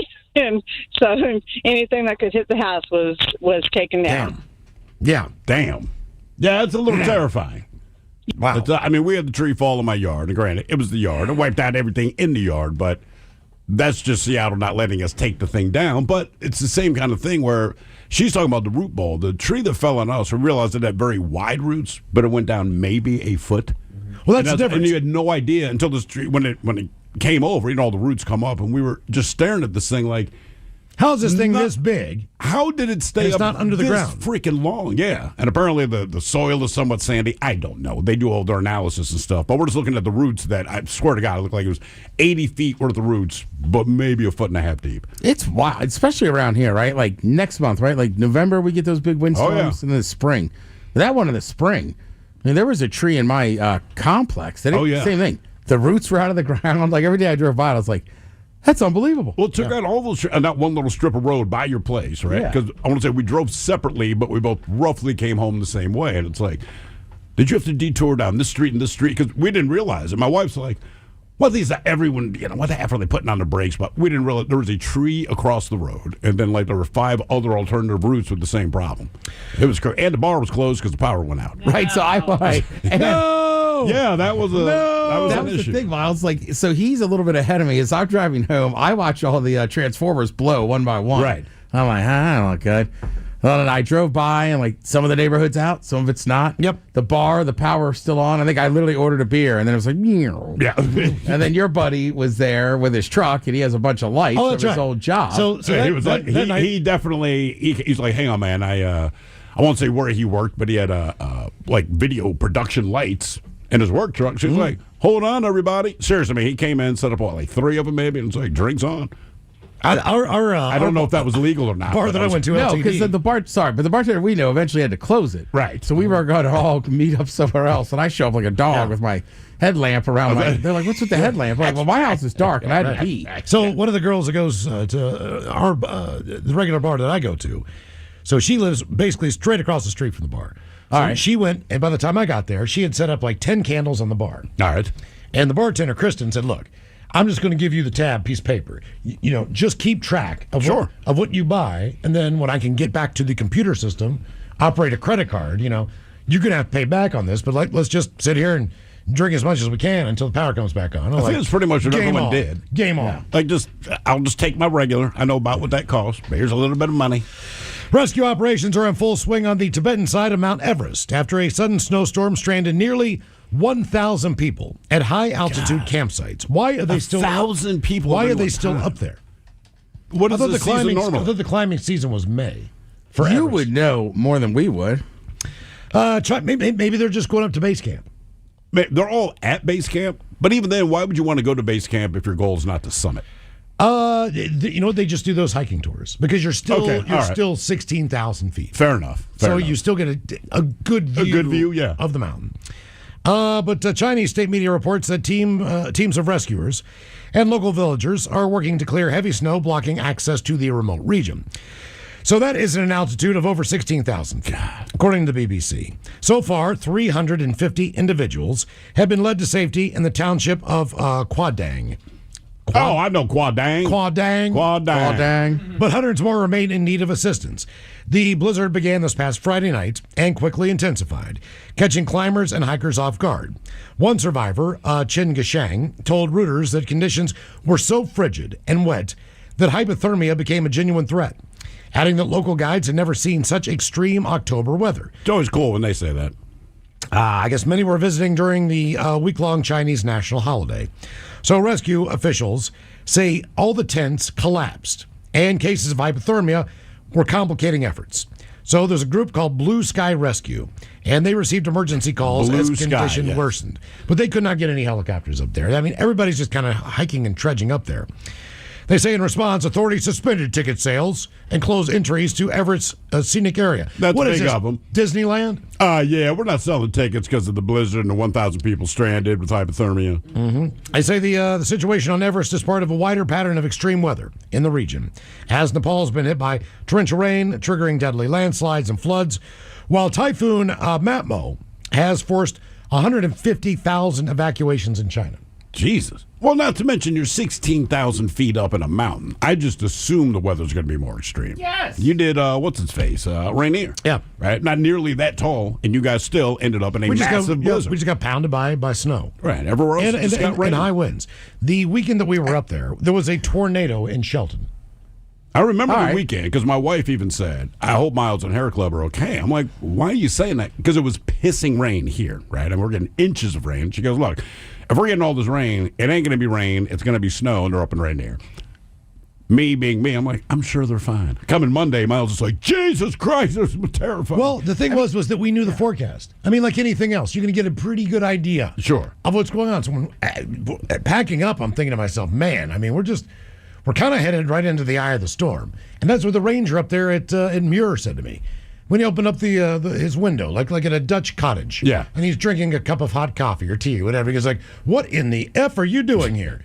And I was like, dude, there's like 20 of us in there. There's like 10, 15 of us in there. He's like, why? And I'm like, he just sent us up, man. And he's like, wow. So, damn. Yeah, he's probably like, why did the service send you up here? Because they knew. Well, the scariest part about it was that we were doing a lot of switchbacks up the ice field, also known as a glacier, because there were so many big crevasses that you had to kind of circumvent. So then you had to jump over these light blue holes that went into the abyss with a 60-pound pack on. Now, I don't know if you can jump 3 feet with a 60-pound pack on in a pair of plastic boots with crampons on it, but that's kind of what you're faced with. And it sucked because I'm not a very good jumper. At all. Yeah. I think one thing, no one ever said, wow, Miles got springs. He can jump, man. Jeez, whiz. Jumps out of the gym. There's a whole movie about that. So, and so by the time we get to the top, I know these holes. These holes are 30 feet across. We could have gotten up there so much faster if we didn't have to circumvent all these giant gaps in the glacier. So now the snow falls, and it's 5 feet, maybe 4 feet, right? But all those holes are covered. So think of the game, don't break the ice. Except for you can't see where you're walking right down, you're walking over. Except this time you might die. A 30-foot hole that exists so is this bridge going to collapse on you, essentially? So, man, and then you could not see. We were in a whiteout. Like, I dropped a glove because I was trying to clear my goggles. People were gone. Thank God I still had a rope in my hand. Right. Because I was screwed. I could look down. I couldn't even see my feet. So I could not see even where they traveled. Because it was just, complete whiteout. Would you just wait for a tug on the rope? I just, reeled myself in. I bet you he was tugging. Exactly. Damn. I have wanted to hike Rainier since I was a kid, but Miles, Really? you were talking me off this ledge. It was just the wrong time of the year. Why do you want to do that? Circumstantially, it was just not a good time. So I could point, hang out with my nephew and point it like I've been up there. Well, Okay. But it's an always snow accomplishment, though. covered. No, it's definitely an accomplishment. Yeah. It is. My thing is, I'm like, look, even in the dead of summer, I'm like, but there's still snow up there. Yeah. That means that's a place I don't want to be. So there's Gotta feel refreshing. There's a day where you're going to go, 8 hours up on the summit, probably somewhere in there, at least 8 to 10 hours. So when you think about all the work you have to do, like you just don't go into the gym and get on a treadmill for an hour. No. You need to do not with your legs moving. Right. 2 hours, which is really tedious. And by the way, the Stairmaster at the gym, that's my least favorite. No kidding. That one sucks. And you're not. And I'm in tennis shoes and shorts and a t-shirt. I'm not. I don't got goggles on. You know what I mean? With a Big old pack on your back. Yeah, with like a minus 30 degree frickin' sleeping bag and crap like that. and a whole pizza from Verace's. So that's basically what I took to eat. You just had a stocked up pizza. I had a whole pizza stuffed Because in you my got backpack. to you eat calories, but Yeah, you don't feel like eating. Everything I've read is like you got to bring something, and it recommends pizza. It's like you'll probably still eat this. And then, then you get up there, man. The first night I told you, bean burritos. Which, you got all these guys in one area. Bean burritos. Makes sense in principle, but then when you think it through... Good protein. You need the protein, but man, oh man, there's no window in there to open up. No. And you don't dare open the door of the doggone. And you were there longer than you planned on being there. Just because of the snow, right? Well, we were supposed to move upward and then Right. finally summit and then come down. But we basically were just kind of locked in the whole time, farting in this. Would you try it again? I would, but I would do it at a different time of the year. I think I would do something like Kilimanjaro in Africa, based on the fact that they do have snow on top. But for the most part, How tall is that mountain? it's like 20,000. But it's a walk. You can walk to the top of it. Granted, when you get to the top, you might need to put some crampons. Sure.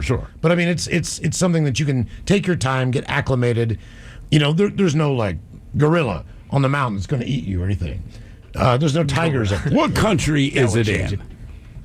Zimbabwe. It's in Zimbabwe. So why are there no animals on the mountain? Because Zimbabwe, it has all those nature preserves. they're like- I'm like, 'cause the they're- animals are everywhere. You're telling me they're just not on They're like, Kilimanjaro. F that. Why would you get all the way? Why would you go all the way? I'm up like, there? I'm not climbing up there. Well, the climate changes. When you're down below, it's a savanna. yeah, It's yeah. a savanna. So it's a different. When you start climbing that type of mountain, it becomes Snow a, lions. It becomes a jungle. Okay. So All it's, right. it's just a different. Yeah, but no one ever says the jungle, nothing here will kill you. Like, that's never been said. Cool, it's jungle. We have all these predators down there in the savannah, but now we're in the jungle. We're safe. You think that Mount Shasta is oftentimes a mountain you can walk up? Not anymore. I mean, people have been dying up there like flies. No kidding. This year, like two For guys what? just slipped and went hundreds, thousands of feet. It's right down. Yay. On the ice. I mean, Mount Rainier, I tell that story about me and my buddy. We were just in tennis shoes, and we drove up, forget where, you can just a day hike, and they're like, stay on the path. So you get like this lookout point, right? And it's thousands of feet. Yeah. And then there was just would look like a little snowfield. So we were like, screw it, let's cross it. But same thing, we got halfway out there, and like there's a guy coming back, and he's same thing. What are you doing out here? We're not sure. And he's like, you need to like get off this thing. Yeah. And then you look down, and there's people practicing self-arrest in case they slide down the hill. We have none of that. And you have We're in tennis shoes. And the path's only about a foot wide. But yeah, we got off there, and it's like, that was really dumb. So you can day hike it, but I mean, That was stupid. there's plenty of ways to get hurt up on that trail. Or we tried on the other side, we tried that 2 whatever one, and basically it's a goat trail. And we did it I want to say we did it in the middle of summer, but same thing, you get halfway up and it's still covered in snow. Yeah, that's the thing about crap like that. We did that hike in Alaska, right? It's Flat Top, I believe it's called. It's not like the toughest hike. There's just a scramble at the end. Fine. Our heads are on a pivot for bears specifically because there have been so many maulings. Grizzly bears. In that area. And it's like, look, dude, if we see it, I mean, there's nothing you can do. I just want to know it's there kind of thing. Anyway, didn't see any bears, and they told us, hey, worry about mountain lions too. No mountain lions. Nothing to worry about. We get to the top. We see the clouds, smoke a cigarette. We're coming down. That's when you realize the danger because you're kind of doing that scramble, so you're kind of crab Well, walking. they spray painted a trail. Right. So you're just trying to look through the spray paint to find the spray paint through the clouds because we're in the clouds. And so you follow that, and then like there's this weird, I don't know, rhythmic vibration like in your feet and hands, and like it doesn't make any sense. It's almost like Not only that. the mountain had a heartbeat, right? It kind of feels like that, and then you hear someone say, "Rock." Yes. And you hear so you boom, you boom, scramble boom, boom. up. And Keep it in mind, goes by your head like a huge ass boulder that they kick down. this rock is maybe a little bigger than a basketball, right? But Oh, they're taking you out. you realize the weight of this thing because the way it's coming down, it's bouncing off of just more of the scramble, right? Which is all rock. And you realize that's the vibration we were feeling. So I don't know how long this thing had been falling behind us. But look, and like I said, you don't turn around. But you can hear them someone whistle says by, like, rock. and you're like, Yeah. oh, and Jesus, everybody you see scrambles this, up. this black Keep in mind, shadow. You don't know where it is. They just tell you go to higher ground. Get low, I'm like, well, yeah. I can do that, but I don't know where it is. And sure enough, that thing went almost straight down the path we were on. sort of watching it bounce by, and I'm like, I would rather deal with a bear. Like, that was freaking scary, man. So when my wife and I were dating, we were living out in Issaquah at the time, and out behind there's a trail that kind of goes by the high school that's out there. Yeah. And we were walking, and every time we walked by, I saw that there was a sign that said, "Hey, Poo Poo Point is this way," and it's like it said 3.5 miles, something like that. I was like, all right, cool, little 3.5 mile hike, like I can walk for a ways. There's a little hike that we had called the circuit out there. That's nothing, hour from door to door. It's an hour to do it. So I'm thinking 3.5 miles. We got this. One day we set out to do it. I think I was wrong. It wasn't 3.5 miles as far as the full hike. It was 3.5 miles to get to the hike. I didn't know this. So we go out there. How happy was she? Neither of us were happy at all because it just kept going. And we were doing switchbacks and it just never stopped. It kept going. It kept going. It kept going. Finally, we get all the way to the top of the doggone thing. After hours have gone by, we get all the way up there, where they're launching people out there to do the parasailing, whatever. We get done, and then we're on the way back, which the descent is the worst part. Oh, yeah. You think it's the way That's up. what kills your knee. For me, that's what kills my knee. Oh, God. My dumb ass, my Eagle Scout dumb ass, didn't bring food, didn't bring water. I didn't bring nothing, dude. I went, Gotta have the essentials, and Mike. so now my stomach is absolutely empty. I am lightheaded. My legs are shaking. You guys know the size difference between my wife and I. She's sitting there like, I can't get you off this hill if you go down. Like, she's thinking of like, when do I call emergency services and whatnot? We got down, everything went fine, but the same thing, Ted. I got to the bottom, I was like, that was stupid. That was probably the dumbest thing I've ever done in my life. Yep. How did your wife do? Oh, she crushed it. Oh, really? Yeah. Well, she was in a lot better shape than I was. Have you heard of the ice caves? The ice caves. That are in the area? So I go to the ice caves. All right, you're not supposed to really walk too far in there. That's the whole thing. That's where people get hurt. You're not supposed to walk in there. It was not a good next weekend. Like I took a dog down in there. They just went running in there like, ice caves. Jesus. So I'm in there pretty deep, and the next weekend that thing collapsed, and then not good. I mean, that was probably 10 years ago, 12 years ago. Yeah, exactly. Like, it's a big warning. Like, do not go in them. You can go look at like them. there's kind of one at the back of Lake 22, which is basically just a cornice. Essentially, it's not really an ice cave. That dog ran in there on me one day too, and I was like, because there's a walkway around Lake 22. Yep. So I let the dog off the leash. If nobody's up there, She's going to go to the snow. You just run. Yeah, exactly. And That's what my dog did. As soon as she took her off the leash, like, she saw the snow. She'd been on the path the entire time. Saw snow. Deep into the snow, headed toward the lake. And I'm like, well, you got to get her. I'm like, I'm going to call for her. And that's how it works. She finally came back. I'm like, all right, it's all good. Coming up, your guess is as good as mine. Our categories today: the world's deadliest animals and gold diggers in the states that have the most. And we've got your emails on the way next in the men's room at KISW.com.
From coast to coast and around the world.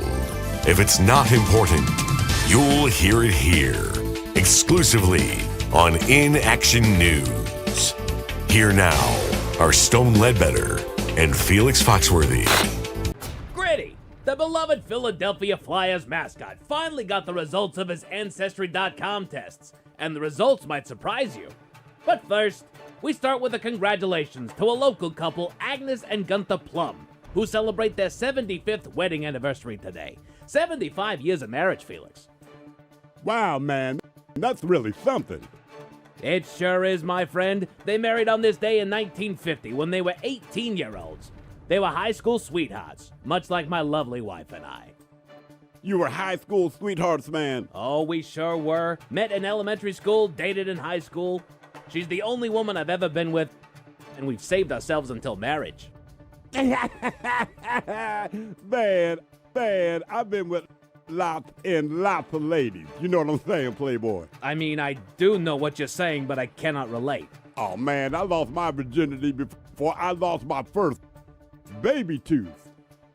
That is disgusting. Okay, listen, I didn't lose my first baby tooth until I was 16. Wait. What? You had baby teeth until you were 16? I lost my first baby tooth at 16. When did you get your adult teeth? As luck would have it, I got my adult teeth when I was 18. A legal adult. I've never heard of that before.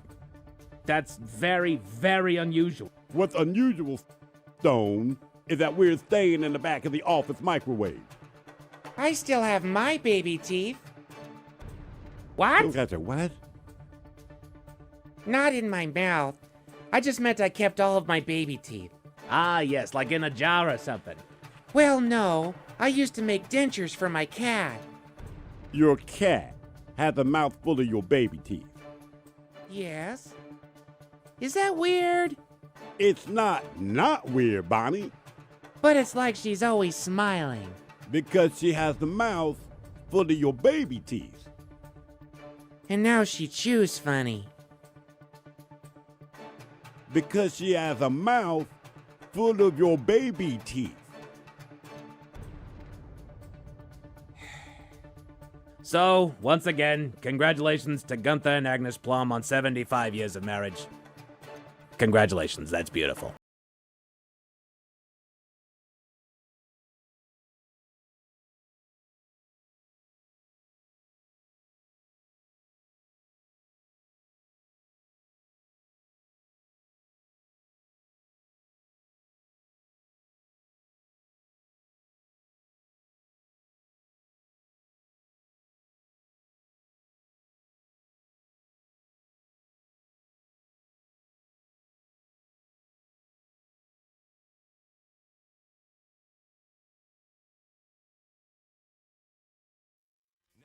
.9 KISW. We return to the men's room with Miles and Thrill. Your guess is as good as mine on the way to categories, the world's deadliest animals and gold-digging states.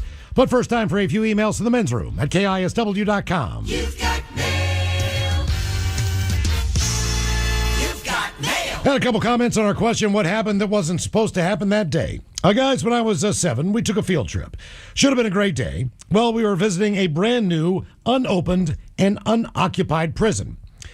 Got to tour the place, and then in the beginning of the tour, they lock each of us in our very own cell. Cool. They opened them all back up about 30 seconds later, except for mine. My door malfunctioned. I was locked in a prison cell for hours while they tried to fix it. Needless to say, I cried and have obeyed all the laws that can cause incarceration for my entire life. Yeah, we went to what's it called, Alcatraz a couple of years ago. Kid's like 10 years old and kind of impressed by everything we're saying. It's a great tour if you've never done it, but at one point you can walk into the cell. They don't close the door behind you. You can just walk in. He would not do it. I say, but you want to walk in there? He's like, no. They don't close the door. We're just walking in. It's like, no. I was like, okay, then let this be a memory. You don't want to go to jail. You better be good. As far as parachuting is concerned, guys, I broke my back on a parachute jump in Shelton, Washington. As far as natural disasters, a map I saw said the least amount of natural disasters would probably be North Dakota. But I'll take my chances. Too cold. I would think that the fracking might cause some earthquakes.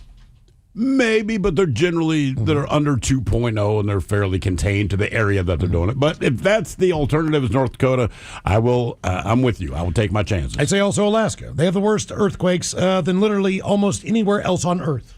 All right. Yeah, who knew? And one more, guys. I went to skydiving at that same spot in Shelton for my 16th birthday. That's the spot, Ted. I know, and I don't want to hate all these people. No, look, dude. They were great. Look, if something goes wrong, it ain't on them. I'll put it that way. While free falling, the lady strapped to my back says, "Oh, F," in the split second between the O and the F. We passed directly in front of a C-130 military transport plane. Wow. Close enough to see the concerned look on the pilots' faces.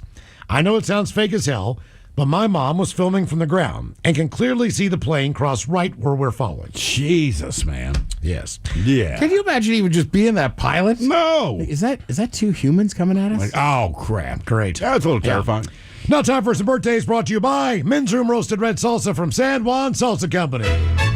Dip responsibly. We have one birthday. Oh! Guys, can I get a birthday shout out from the Dirty Germans about teaching Spanish? And some dad jokes. I love the show. Makes gridlock bearable. That from Brian. Yeah, people are always surprised when they come to Deutschland how many people there speak Spanish. It is overwhelming when you visit Germany. Yeah, tonight you'll be the German taco. Yeah. We'll be the outside shell. And you, or actually, we'll be the meat. Yeah, I'd like to be the meat, and I hope it's not a crunchy shell. No, it's definitely a sausage. Yeah. Dad joke time. Guys, what is the difference between the black-eyed peas and chickpeas? The black-eyed peas and chickpeas. Easy. What? Black-eyed peas can sing us a song. Chickpeas can hum us one. All right. See? You thought I was going to get dirty, didn't you? Yeah, 100%. 100%. You generally don't miss a chance. Why couldn't the pepper practice archery? The pepper? Why couldn't the pepper practice archery? Hang on. I got nothing. Because he didn't have a quill? He didn't have an arrow. He didn't have an arrow. Where does an Egyptian poop from? Where does an Egyptian poop from? Sphinx? Harassed? Oh, very good. They're sphinxter. Sphinxter. I thought it was a Horace joke. Yeah. They're sphinxter. How warm is it inside a tauntaun? This is great. Lukewarm. Lukewarm. I got this approved through management, by the way. Oh, no. Wait a minute. Castle? Yes. It doesn't count. I don't Sorry, trust he his- said I've had to dump him on the show before. Okay. All right, one more. Hang on, let me see it. Good. Let me see Why it. should you never buy flowers from a monk? Why should you never buy flowers from a monk? Because only you can prevent florist friars. Florist friars. Hang on. Wow. Let me see the other joke. Let me see that. It's Third one from right bottom close there. to the bottom, yeah. Yeah, I'm sorry. No, I would dump that. I would dump that. Would you really? How about that? Second to last one there, Ted. Okay. No, that doesn't fly. All right, guys, here you go. Happy, happy, happy birthday. Happy, happy, happy birthday. Happy, happy, happy birthday to you, to you, to you. Ya's a Dirty German brought to you by Men's Room Original Sausage. Available through Uli's world famous sausage, mensroomlive.com, and other fine retailers. Schweinefleisch. Think about what's going to contestant online now for your guess is as good as mine. 206-803-ROCK. In the meantime, while we get a contestant, they're ready to play the game. Couple extra emails. By the way, somewhere we were talking about the Germans doing Mexican stuff. Yeah. We brought up the hard shell tacos. Just stop it, people. Soft shell is superior. It is, but every once in a while, look, I'll put it this way. Most of the time, I'm going to get a soft shell taco. Maybe I'm going to get a burrito, maybe a quesadilla. I like it soft. Every once in a while, you get that hard shell taco. And I don't want them all the time, but you're like, It just hits. All right. It's like a mom-dad taco. It's like the American version of what we think Mexican food is. Right. But Like I'm telling you, those it's- old El Paso kits, all that stuff. Yeah, from I growing know, up. but we know better now. We do know better, but that's why I'm saying, everyone, look, there's a million different flavors of potato chip, and we always say it. Every once in a while, you just eat a plain Lay's, right? It's not exciting, but you go, damn, that's a good chip. And then you buy all your flavors again. Same thing with the hard taco. I'm like, you know what? I enjoy this. Next time I get a taco, it will be soft shell. But in this moment, Stroganoff hamburger helper. sounds terrible. Yes. Actually, it's pretty good. The beef stroganoff. I'm just saying, the other thing, but this is an example of we just didn't know. So we all grew up eating tacos like that. Yes. Now it's like we know better. We do, but it's still good to go back to that. Yeah, every once in a while. I'm just saying, you order a group thing from Taco Bell, right? You're watching ball games or whatever. My mom did it last weekend. I want hard shells. And she goes, I don't like hard shells. I said, I know. And then Marshawn did it to me, and he goes, we should have just got soft shells. I was like, I know. Like, you want to get that Doritos Locos one because it's got Doritos dust? I can fathom it. You just got to eat those things quick. Yeah. Because they get soft and, Yeah. I mean, you need to eat them there. But when's the last time you went to a regular Mexican restaurant and said, I'll take a hard shell beef taco? I don't think I ever have in my life. Okay. Every Even once in given a the while, option. Every once in a while, Red Star. I'll get one. All You right. can get a variety pack. So like, you Red get Star's a great. 3-pack, you'll do one. We'll do one, yeah. Yeah, okay. What they call it, the mom taco, the dad's taco. Something whatever. like It's like I it's thought what- they just called it white people tacos. They should. Yes. White people taco. The White white people taco. have tacos, ground beef, and hard shells. Right, or Ida. Yes. What's this one say? What made the trip rough? Guys, when I was 14, my dance company decided to charter a bus down to Disneyland, California for a performance workshop that we're doing. Now, during the drive from Silverdale to California, the charter got lost. The air conditioning broke down, causing 2 of the girls to pass out. We stopped at a rest stop that was so infested with bugs that you couldn't see the sink because it was just a bunch of crawling black things. And the driver got a speeding ticket in California on a bus that can't go over 70. It was maybe the most bizarre and awful road trip I've ever been on. That from the lovely Kaylee. Sounds fun. Couple more. Those dance teams are expensive. Mm-hmm. Yeah. And how does your charter driver get lost? And how did he get a speeding ticket? Right, all of these things. Gentlemen, as far as that's a bunch of quat. Gentlemen, I threw out a few quats here and there today in conversation, just for fun. Note, I'm on some cold and flu meds and feel a little numb in the brain, so that likely loosened me up a bit. No one seemed to notice, question, or care at all. So I then changed it to quataciously salacious and said something like, I am quataciously salaciously confident that the problem with the order will be fixed when referring to a problem with an order. I got a comment about using the big word to describe the problem, but no one questioned what it actually meant. Kind of reminded me of the lawyer on Seinfeld that made fun of Johnny Cochran. Good times on cold meds. So does that count as not sober, or maybe I just had a bit of a quat day? Thanks, guys, for all the quatacious laughs over the years. That from Barry. In case you're wondering, quat is not a word, but we determined it sounds awful. Yes, it does. You're an ugly quat. They're going to get mad, but in the end, like, I did not say anything. There's nothing to be angry about because it's not a real word. You're looking very quatty. All right, time for your guess is as good as mine. It's an easy game to play. We get a contestant online. You pick from one of 2 categories and try to get as many right in said category. Before 3 strikes and you're out. Steve, who is ready to play your guess is as good as mine. Oh, Ted knows who it is. James! James, welcome to the men's room. Hola, bitches. Hola! James, welcome to the program. Your guess is as good as mine. The categories today, we have the world's deadliest animals. And also we have the states that have the most gold diggers. So a divorce coaching company determined which states have the most gold diggers by looking at several financial factors. Those included the concentration of millionaire and billionaires, hourly wages, and cost of living in each state. And they combined that with the dating app behaviors and online searches for phrases like sugar daddy, sugar mama, sugar baby, and marry rich. So we have the 10 states that they say has the most gold diggers. And we have the 10 deadliest animals. James, so which category are you taking? On your guess is as good as mine. Let's go with the gold diggers. Okay, Gold James. digger. You know the stats. Sing it, Ted. Now again. She ain't want no broke. Now remember, James, the most concentration of millionaires and billionaires. That figures into the equation. Okay. Well, let's go New York right off the bat. New York. Let's see. New York is on the list. It is number 1, 2, 3, 4, 5. 5. It is number 5. That is correct. Yeah, that's all New York City. And pretty much nowhere else.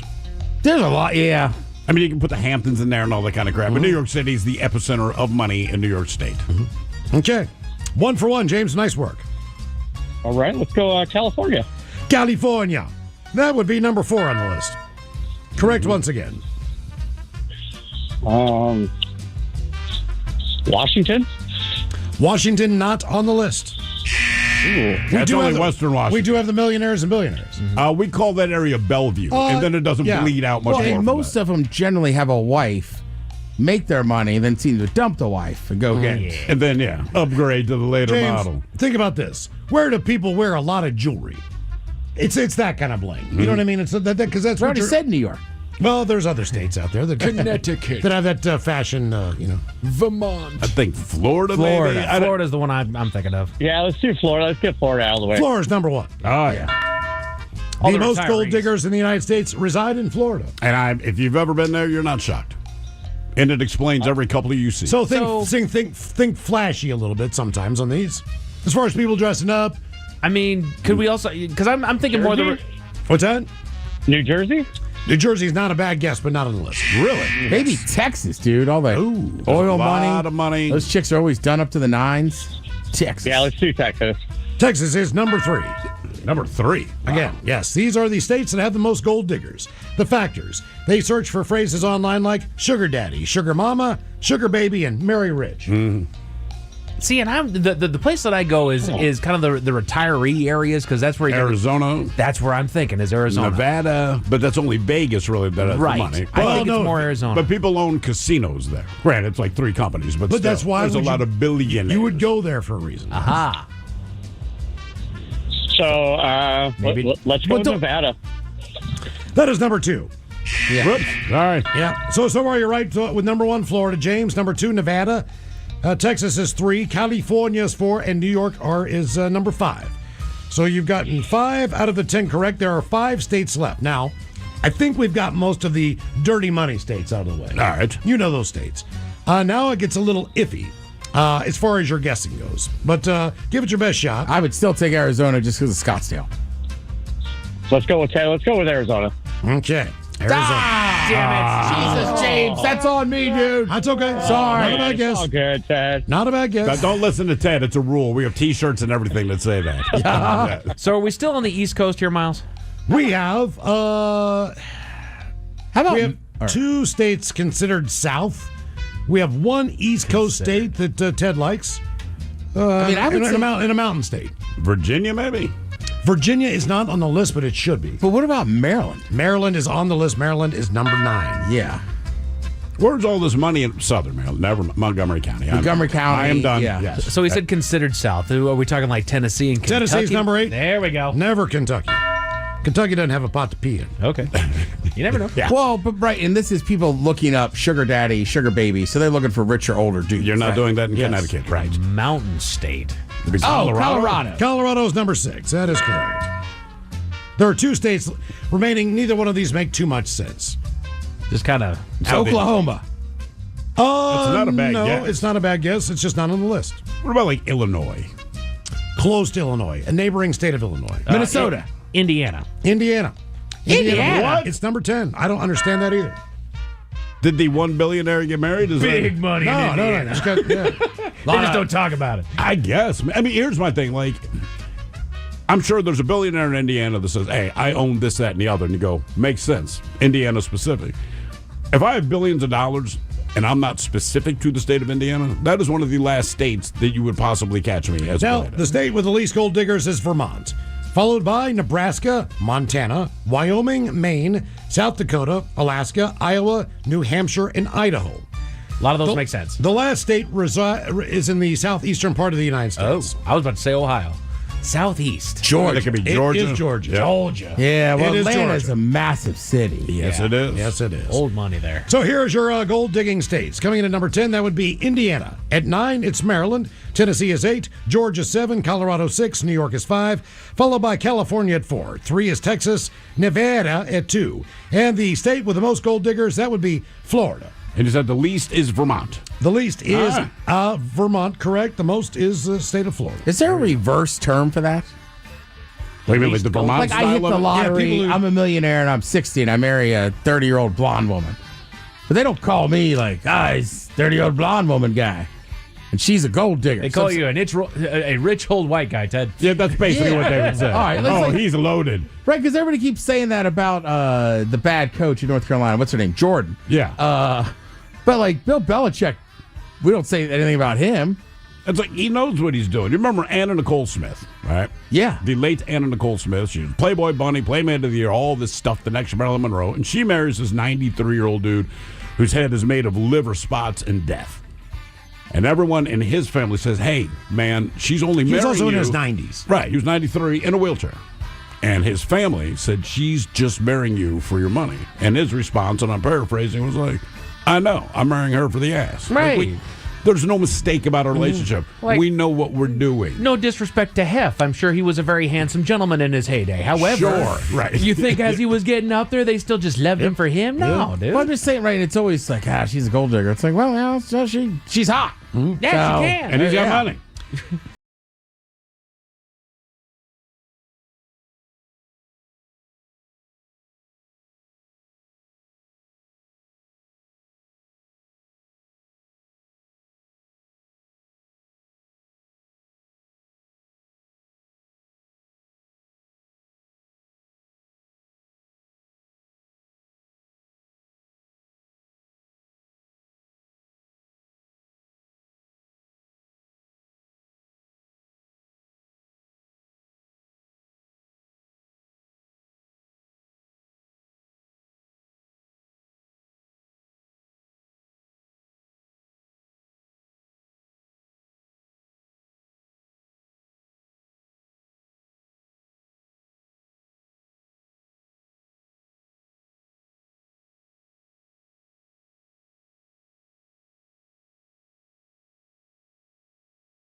From coast to coast and around the world. If it's not important, you'll hear it here, exclusively on In Action News.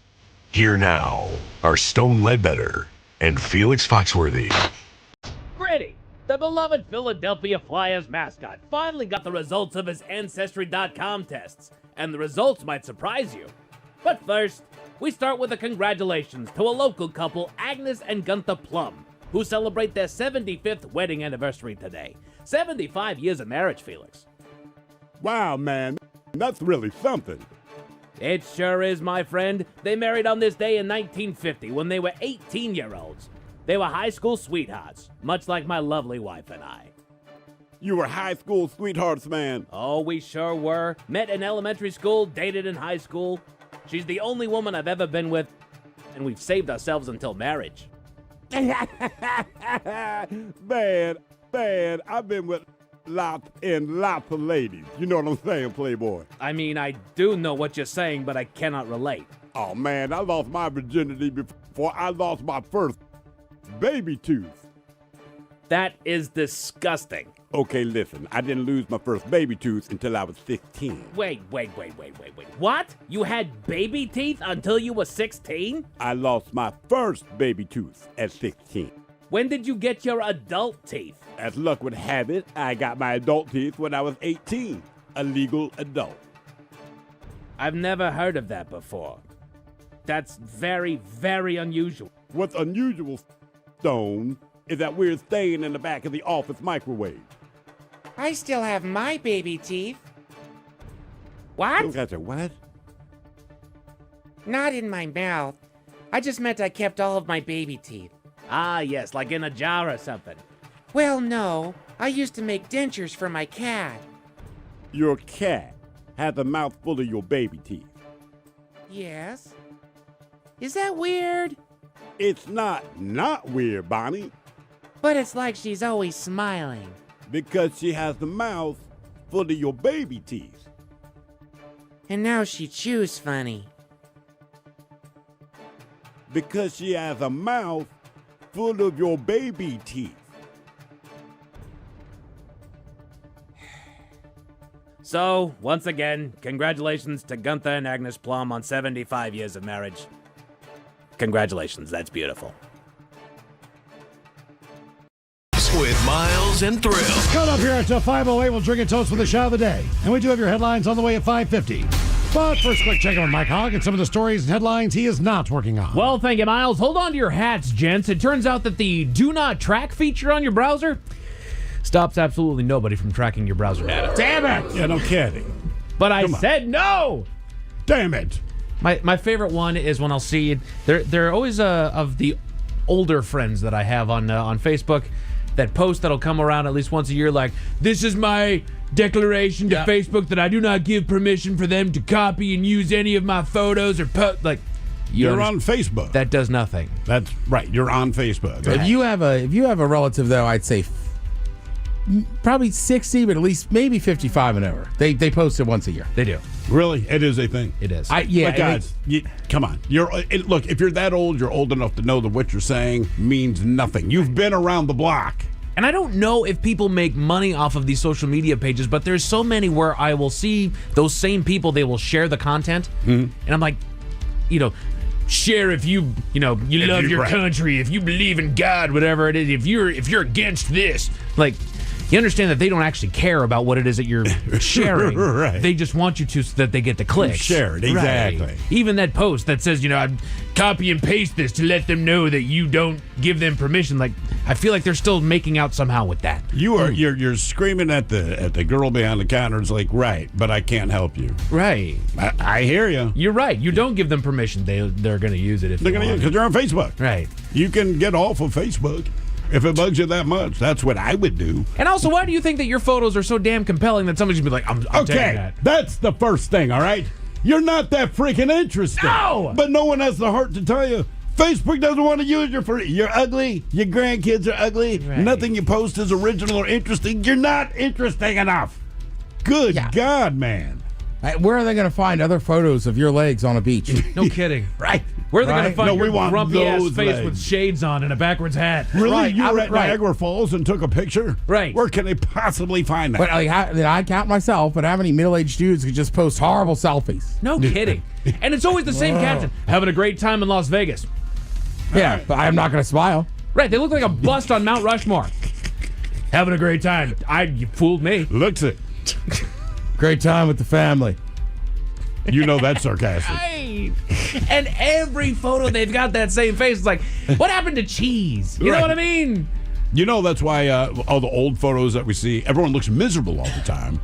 And granted, times are different. You're like, not everyone could possibly be that unhappy. Well, it turns out when they originally started, photographs broke big and you could do photographs of the family, you were told to say prunes instead of cheese because they considered you silly or like you're a fool if you smile. Right. And that's why everyone looks so freaking miserable in every picture. Also, from know back in this. the day. They took 8 pictures from the same place and picked that one. That was the best one. That's the guy. That's the one.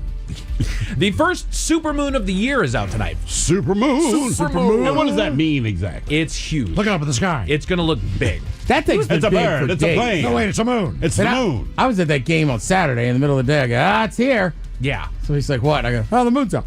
The lady and I were out walking the dog last night, and we both looked at it like, that Today thing is the looks super big. moon. Tonight is the super So moon. it'll be bigger than it was yesterday. I was going to go out and get a beer tonight. No, I don't think I am. Well, my plane got in late, so you could really see that thing. Sure. I mean, it was like it lit up the inside of the cabin. If you opened up the blind. God. Yes. Nice. Well, and we're fortunate here in the middle of October where we can actually still see this dog. Trust me, I was Also, aware of it that. lit up Rainier. I mean, it really was. It was bright. The moon's crazy. Yeah. It's crazy, y'all. There's a Newsweek article of a woman that found her mother's teenage ID and came to the emotional realization that her mom went through a lot as well at the age that she's at. She didn't just have it all figured out and just crush it. Just because she saw her ID? Woman? That's basically what it is. She saw her ID, saw her teenage ID, and kind of put years into perspective where it's like she realized how young her mother had her, all that she was going through, having lived through that stage of her life as well. So now she puts into perspective everything that she was going through at that age and letting a baby on top I mean, of it. that's fine, and that is great, and I'm sure that's wholesome, but, like, I would get it if your kid's 14. Right. You're like, yeah, right, there's a lot going on you don't know about. But you're saying this is an adult. Yeah. Going, wow, Mom. Yeah. You went through crap, too? Like, yeah, adulthood's adulthood. The way that story comes off, though, is just like, Mom was ugly too. Must have sucked for her. Damn. I found her old ID, and I knew she had a rough childhood. No wonder she was like that. No wonder she was a single mom. Right? It's like, Jesus, man. She's in everybody's phone as the bike. Whole town knew her. Didn't like her, though. It's kind of like a scooter. Fun to ride, but you don't want your friends to see you doing it. Mike's just describing Alaska. All right, put your thinking caps on, boys. Time for the Merriam-Webster word of the day. It is an E word that it means to make someone feel confused or foolish in front of other people. Embarrass. Ted, you nailed it. Let's go. Embarrass is the word of the day. That's pretty simple. Ted's back on top. I'm not sure I would have got it, but it's a simple word. Right. Technically, they're ones I've never heard of before. Embarrass. What are you trying to embarrass me? Has it got it right? No, I'm saying that half the time he gives the word out. I've never even heard of it before. Yeah, right. That one I've heard of. It's always a crapshoot. A new study found that when it comes to highly polarized situations, open communication is the best way to get through to people. I think what I can tell these days, you're just supposed to say, you're an idiot. Right. But at the top of your lungs. Yeah. Correct. And absolutely take their points completely wrong, skew it in the way that fits your narrative, and shut them down. Or very snootily go, wow, that does appear to be a real article. I have not read that. So I saw it happen at first this weekend. Oh, no kidding. Somebody went, what's that source from? They went, this one? Yeah, Washington Post. All right, I don't know about that. They said, all right, how about the Baltimore Sun? It's okay. Just haven't read that. There you go. Sorry, why are you yelling about it? You think the mayor of Baltimore is just waking up fact, quoting statistics, just willy-nilly? Right, just throwing it out there. Here you go. We can check this. That's the whole thing. Like, I don't care if you have the beliefs that you do. Just have multiple sources that are reputable. That is all. all Reputable. And let's stay on the topic. Yes. God, don't change the goalpost when I prove you wrong. Well, what about this? We're not talking about that. We're talking about this. Right. According to an We could have won that game, but we didn't. But you didn't. There you go. Now, on this side of things, according to a new study, which has not been peer-reviewed, human DNA may be undergoing transformation thanks to aliens. Thanks to aliens. Yeah. You know why it's not peer-reviewed? They said, dude, come on. Right. We have a job to do. Right. This is not. Let's get through this stack of actual good stuff to get through. Right. And Somebody said, hey, one night an alien's going to make sweet love to you, but you will have eternal, like, good blood work and this and that because you got alien blood. Yes. Yeah, I'm doing it. I think I'm with you. I'm a railroad man. Absolutely in. Oh, no. He's having sex with you. Whatever. I must have been sleeping with an alien. The alien's sleeping with you. Right. You know, He's got heavy palms and it's resting on your forehead. you're the couch, not Well, the alien. what if they do it differently than you would expect? Oh. That's, well, there's only one way I think. How many hands do you I have? can do it, and it is different. Wait a minute. Why are you taking your shirt off? Oh, no. And these 6 other ones will watch. Pull up a chair. That's called German. Right. Parents are now booking appointments to spend quality time with their kids. Booking appointments. Appointments. To I do. spend quality time with their kids. Yeah, but your kids are adults. Yep, but I still do. But I'm just saying, I think With an adult. I think with a little kid, it's a little bit different. You just Billy, not right now. That's right. We have an appointment at 7:30. That's right. Billy, you're not penciled in until 6:30. What are you doing what are you knocking on my door I have for? Get out blocked of my out room. this Right. time frame for you. But that's just, we're getting too busy. At the end of the day, we're just getting too busy, and there's a lot of things that we don't do. The Men's Room Top 10. The Men's Room Top 10. So this is an AI overview of the 10 things that we used to do but got too busy for. According to AI. According to AI and all the information that it's found out there. Number 10, exploring new places. It says the thrill of spontaneously driving to a new town or spending a weekend exploring a nearby city can become a distant memory. Trips become carefully planned, and most of the time is spent focusing on the destination, not the journey. I do more of just like, where can I get breakfast? Yeah. That's all. I get on Yelp and say like, okay, what's a good spot for dinner? I feel like this tonight. So I will do that, but I don't really plan my entirety. I've got one thing I want to do. Right. You I know, agree. and everything else I'll find out. I have changed the way that I go about my vacations because for a hot minute there, it just became rushing to the airport, rushing to the destination, rushing to the hotel, rushing to have fun before you need to rush back to the airport and rush back to... Right. you don't relax at all. So same thing. Anytime that I'm going somewhere, I'm right there with you, Miles. Like, where around the area can we walk to, go grab a beer, go grab some delicious food? What's got good reviews out there? My wife, however, if we go on a trip, she, I kid you not, has a notebook full of all the stuff that we could do. Well, it's not bad either. I'm kind of anti that. I'm not as long as it's not anti-that, planned out. this. Right. If I get a hair up my ass and I decide I want to do that, because I'm on vacation, so I'm not trying to do anything other than relax. So, like, all right, let's go do that thing you were talking about 2 days ago, but, like, don't pencil it in before we get there. Correct. That's all. I heard there was a great I know museum you'll do in it as town. soon as we land. All right, maybe we'll go check out the museum then. But it's not hard. Or you go. Right. Yeah, I agree. I think there's obviously if I go on a trip, there's probably something I want to see or do. But it is I do thoroughly enjoy, especially if it's a new town you've never been in. Just walk. Just walk, figure out something. I mean, look, I just did it. It involved family, but like it seemed like every 2 hours I had somewhere new to be. Right. So it's like it's not very relaxing. No, you're not kicking back at all. And one of our favorite vacations, we were down in Phoenix, and we just found out what it's like to live in this spot for 3 days. Right. You know, and it is fun when she's got that notebook. It is fun at the end of the day to decompress. You know, you've got a couple roadies that you took up to the room. Sure. Then you just start looking through the notebook like, should we do this tomorrow? Should we do that tomorrow? And that's a much different vibe. Hell yeah, dude. Yeah, and she's into roadies. Engaging in personal learning.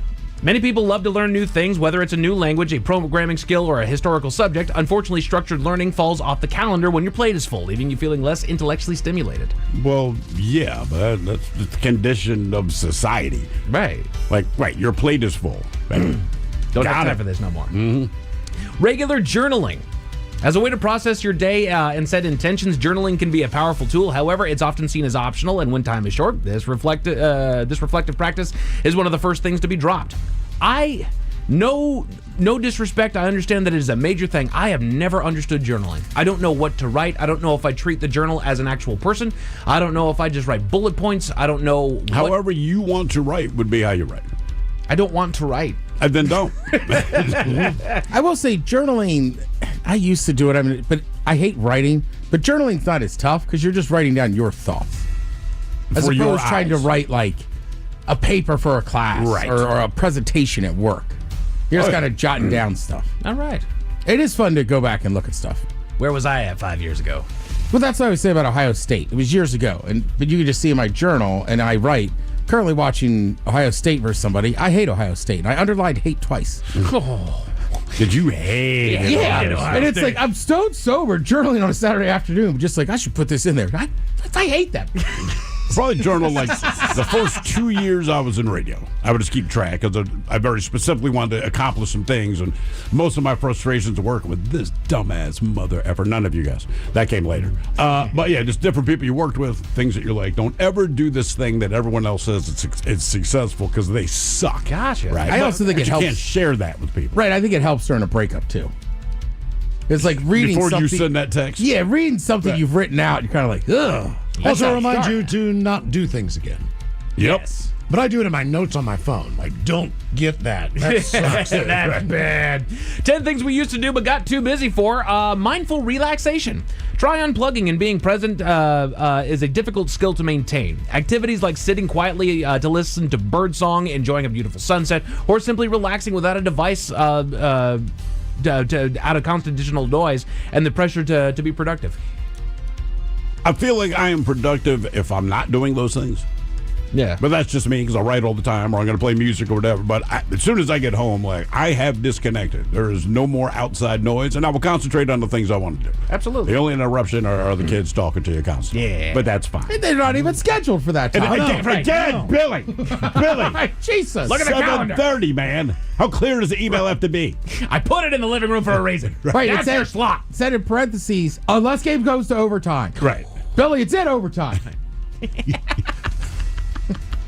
This has been penciled in, damn it. Right. That's why I penciled you in, jackass. Unstructured time with friends. Spontaneous nights out, long coffee dates, or leisurely evenings talking until late are often replaced by quick, scheduled get-togethers. Your social life becomes a list of appointments to be squeezed in. I feel this. I used to spend weekends, the entirety, hanging with my brother-in-law either at my house or his, and we would play video games until 4 o'clock in the morning. Yeah. Now that is relegated to maybe 2 hours on a Friday night, maybe 2 hours on a Saturday night. By Sunday, football's on. It's a weird thing, though, like, because there's two different groups, right? There's the friends where, you're right, as adults, and everyone has kids and all this crap, right? You do have to schedule time to see each other. We did it this weekend. Cool. Had a great time. And then there's going to the bar, where it's an entirely different set of friends, but it's always just haphazard. Yeah. Maybe they're there, maybe they're not, but you still go in anyway. So I found that's kind of a good balance. Yeah. You know, the people we've known the longest, we're going to have to schedule this. The people we've known for a couple of years, just go to the bar. They're there. Yeah. And sometimes we can just hang out at that bar. Yes. Right. I heard You about get you five the of other them. day. I I go to another one. What's going on over there? I came in, our buddy Joe was like, hey, man, Ted was in there with Taryn and Buddy Rob. I said, oh, yeah. Just bitching up a storm about some things. And going, but that got me fired up. And I'm like, yeah, he's right. Joe's like, I should not have brought it up. And even my wife's like, you truly should not have brought this up. I'm like, well, he's not wrong. Right. I was in a packed bar. The football game was about to kick off. Like, man, let's just go down there and meet those guys. I'm like, all right. So we go down there. There's not a seat. Correct. It's standing room only. Yeah. I just left two great, comfortable stools. got good spots. with chicken wings all around me. I My could tab's order. open. The TV is right in front of me, and now I'm standing in a corner, Not eating. with people I don't like. Ain't this great? Ain't this great? Getting bumped into. Cooking elaborate meals. Weeknight gourmet cooking is often replaced by simple, quick fix meals or takeout.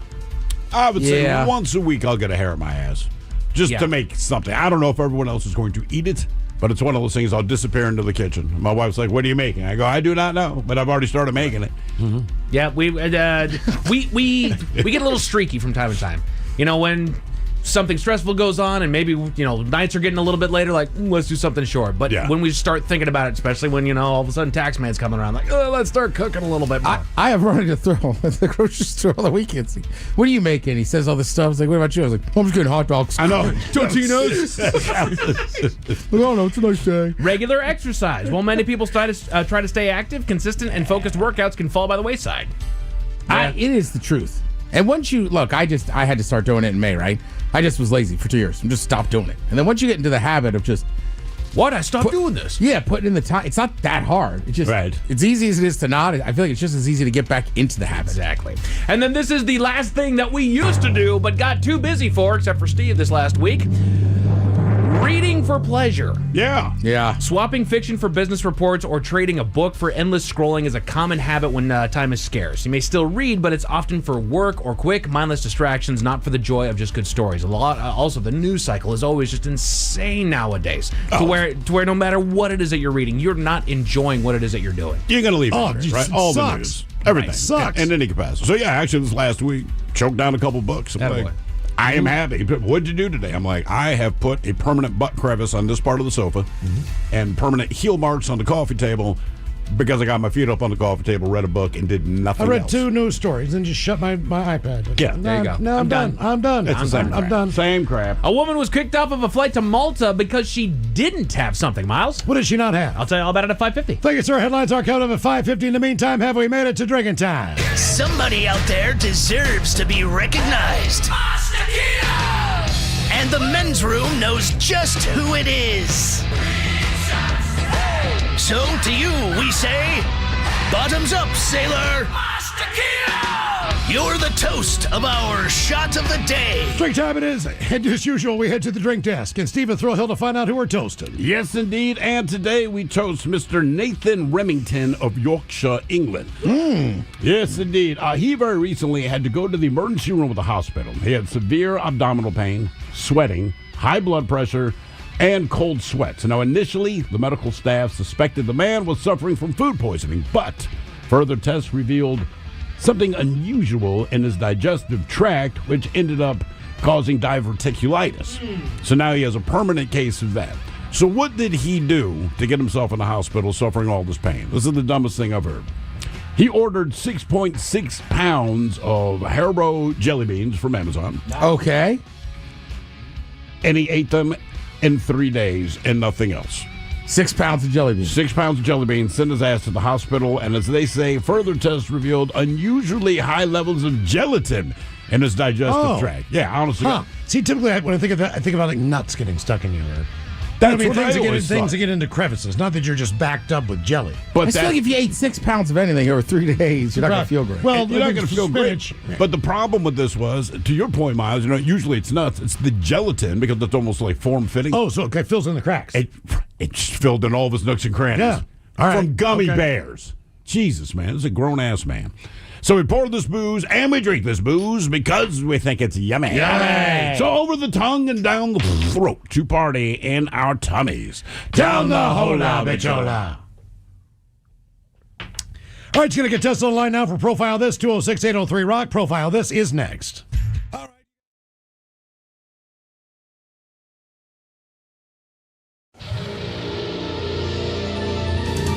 From coast to coast and around the world.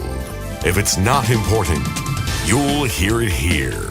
Exclusively on In Action News. Here now are Stone Ledbetter and Felix Foxworthy. Gritty, the beloved Philadelphia Flyers mascot, finally got the results of his Ancestry.com tests, and the results might surprise you. But first, we start with a congratulations to a local couple, Agnes and Gunther Plum, who celebrate their 75th wedding anniversary today. 75 years of marriage, Felix. Wow, man. That's really something. It sure is, my friend. They married on this day in 1950 when they were 18-year-olds. They were high school sweethearts, much like my lovely wife and I. You were high school sweethearts, man. Oh, we sure were. Met in elementary school, dated in high school. She's the only woman I've ever been with, and we've saved ourselves until marriage. Man, I've been with lots and lots of ladies. You know what I'm saying, Playboy? I mean, I do know what you're saying, but I cannot relate. Oh, man, I lost my virginity before I lost my first baby tooth. That is disgusting. Okay, listen, I didn't lose my first baby tooth until I was 16. Wait. What? You had baby teeth until you were 16? I lost my first baby tooth at 16. When did you get your adult teeth? As luck would have it, I got my adult teeth when I was 18, a legal adult. I've never heard of that before. That's very, very unusual. What's unusual, Stone, is that we're staying in the back of the office microwave. I still have my baby teeth. What? You guys are what? Not in my mouth. I just meant I kept all of my baby teeth. Ah, yes, like in a jar or something. Well, no. I used to make dentures for my cat. Your cat has a mouth full of your baby teeth. Yes. Is that weird? It's not weird, Bonnie. But it's like she's always smiling. Because she has the mouth full of your baby teeth. And now she chews funny. Because she has a mouth full of your baby teeth. So, once again, congratulations to Gunther and Agnes Plum on 75 years of marriage. Congratulations, that's beautiful. Hey, bros, dentro rumoragada besuto bira. Super freshu, super strongu, taste boom. You drink now, anata wa big man desa. No wait, no think. Just grabu mensu rumuraga. Say chas. Kanpai. Mensu rumuragada besuto bira.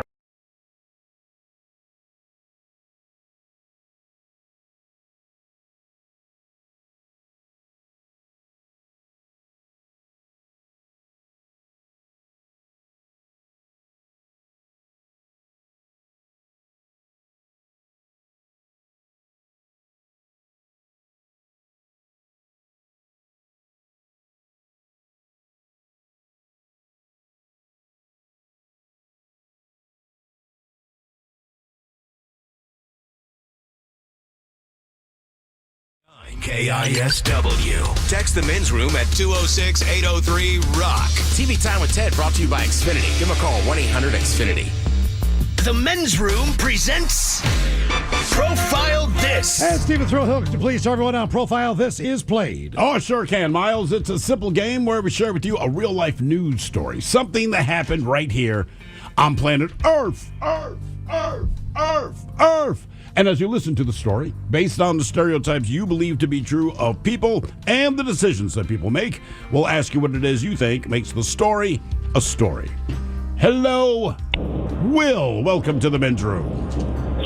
Hola, gentlemen. Hola. All right, Will, you understand how this here game is played? Yes, sir. Fantastic. Today, you have your choice of one of three stories. Today, we offer you Bite Me. In other words, what did someone find in their food? We have interior decorating, where you guess the foreign object that ended up on the inside of someone. And finally today, Animalize This, where you guess the animal responsible for causing the problem. Well, let's go Animalize this.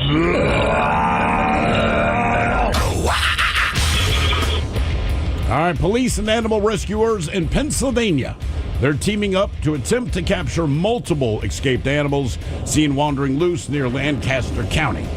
The Manor Township Police Department, they said officers are working with local animal groups in an attempt to track the animals down, seen running loose in the area of the Conestoga Country Club. Now, police said feeding stations and traps were set up during the weekend in the hopes of bringing the problem to a peaceful end. Authorities urge local residents to leave the critter chasing to the professionals and do not attempt to chase or feed the animals themselves. Now, the origins of the loose animals, they say, are unclear. So the bigger question is, what type of animals are on the loose? Is it emus? Is it turkeys? Is it llamas? Or is it pigs? So emus, turkeys, llamas, or pigs? Oh, my. You said Lancaster County, PA, right? Pennsylvania, yep. Which is Amish land. So turkeys are natural there. Miles, what are you thinking? I mean, I'm always going to say emu or llamas, but in this case, golly, I'm going to go emus just based on the fact that they could actually hurt you if they wanted to. I'm going to say turkeys. Turkeys. Job, turkeys. What'd you say, Miles? I said emus. All right, I'll say llamas. Llamas. The llamas. The llamas. Striking. So the question is, what are these animals on the loose in Pennsylvania? Emus, turkeys, llamas, pigs? We'll find out next. That was a tease. You are listening to The Men's Room. And Thrill 99.9 KISW. Category is Animalize This on profile. Those police in Pennsylvania are trying to catch multiple animals that are on the loose in Lancaster County. Yeah. Authorities say do not approach them, don't feed them, don't try to catch them, let the pros do that. Question is, what were the animals? Emus, turkeys, llamas, or pigs? And let us start with our caller, Will, who has since hung up. Will, you went with turkeys. It was not turkeys. B. Ted Smith, you went with llamas. Llamas. It was not llamas. That leaves Miles Montgomery went with emus. Oh, you got Was it pigs? It's freaking pigs, dude. I almost went pigs, but I was like... That's the least interesting answer. That's why I figured no one's going to guess it, just because it's not interesting. I mean, It's I don't know not. why they're dangerous, but... Well, yeah. I mean, it's feeling if you're going to feed a pig can be happy to see That's it. what I'm saying. Like, why? Like what? Stay away from the pig. It's a pig, man. I mean, if you could just give them like a Twinkie. Give 'em food, right, they'll wait for follow you people to home. come and pick them up. I don't know, man. Maybe they got a real attitude, those pigs. You know, it's Amish pigs, who knows? Now for all TV news all the time, it's time for TV Time with Ted. And now, because your pathetic life is confined to countless hours in front of a talking box, the Men's Room presents TV Time with Ted.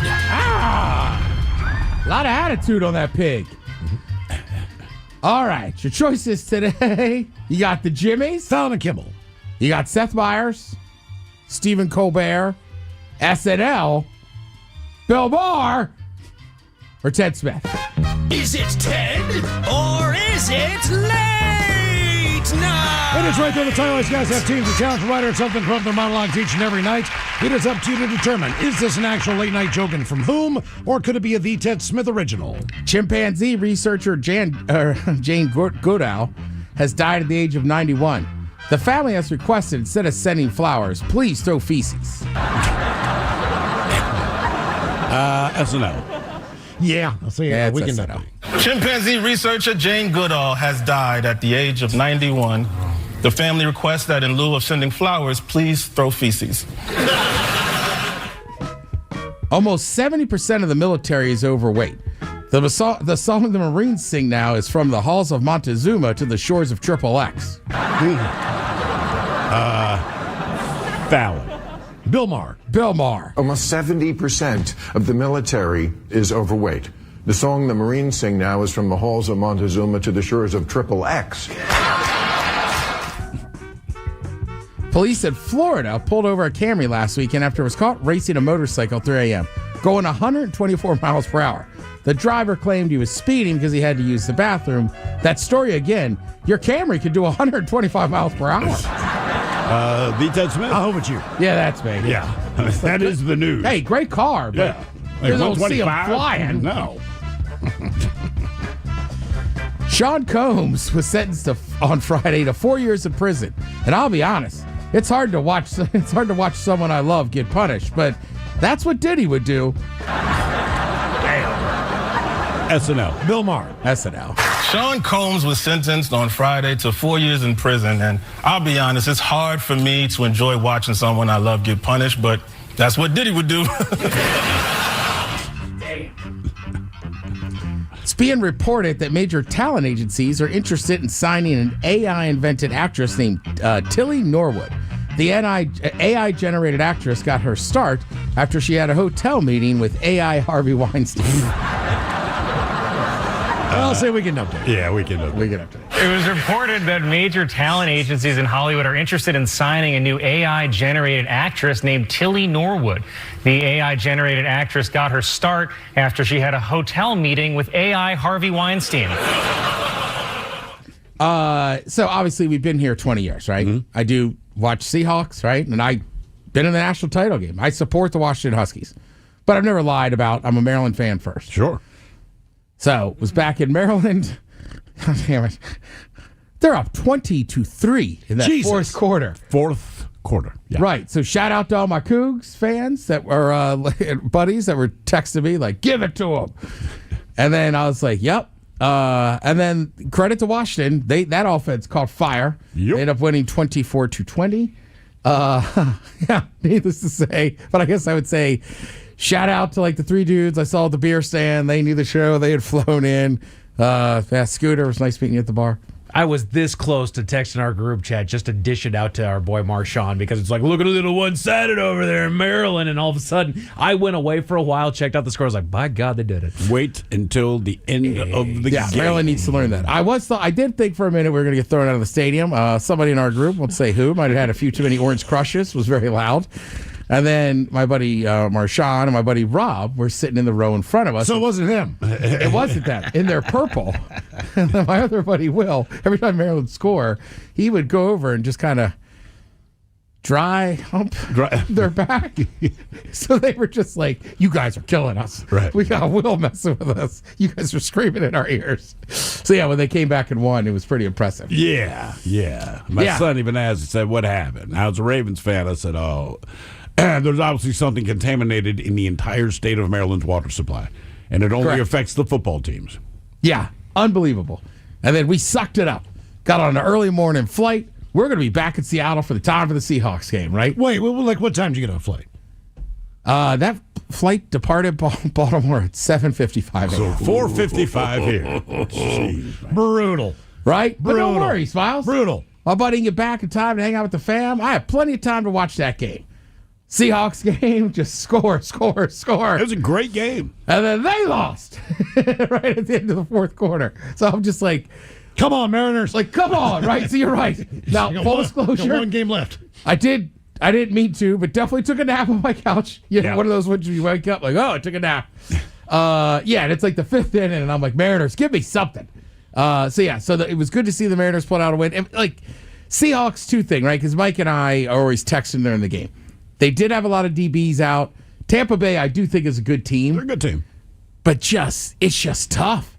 And then to lose again at home, right? We did the same thing with the Niners. Mm-hmm. And, like, I don't know. I don't think it's anything to do with the coaching staff or this or that. Like, just those home losses just keep piling up. And it's like, they got to start winning these close games. It also reminded me of being a kid, watching those guys come out in the same uniforms that they wore when they were introduced in the league. I would say easily the best uniform matchup the throwbacks, I've seen all year. Oh, yeah.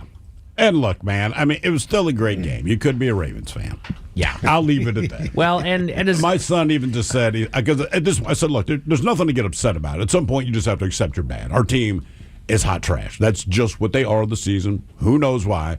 So my son said, look, I don't want to suck a little bit. He's like, if they're going to be this bad, I want it to be historically bad.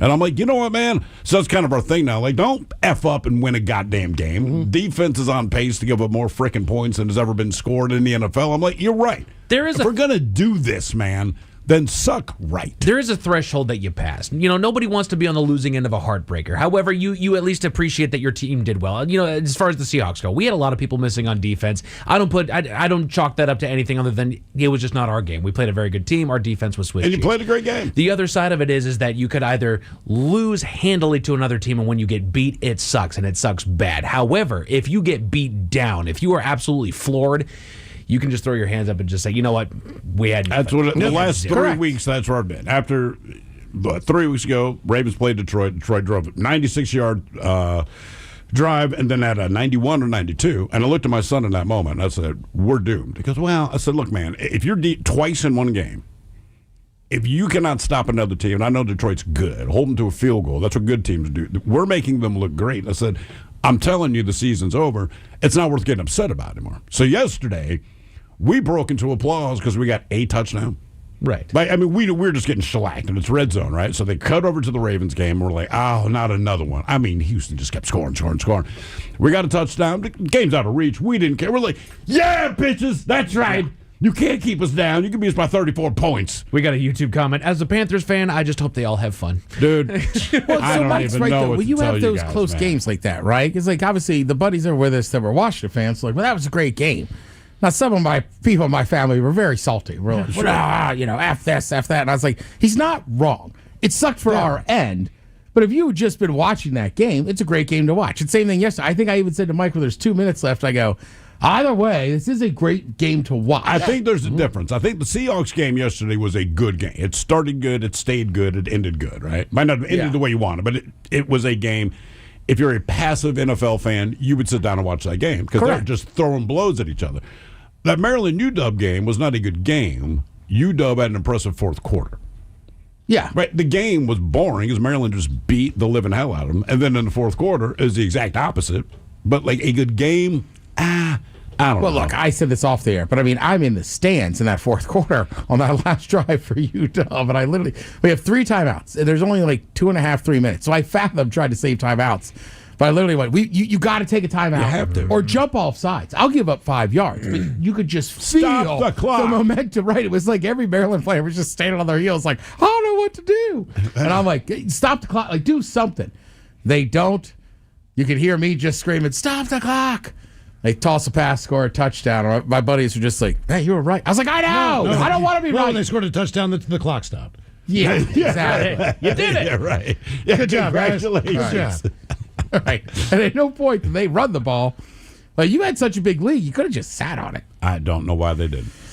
But either way, kind of an up and down weekend. The main thing is, though, good for the Mariners. People are fired up. Yep. I was telling Mike doesn't like to talk about it too much. You don't want to jinx them. I still think that team, it's just a different vibe than a couple years ago. They snuck into the playoffs. You're kind of like, They're they coming might in do with something. belief this time.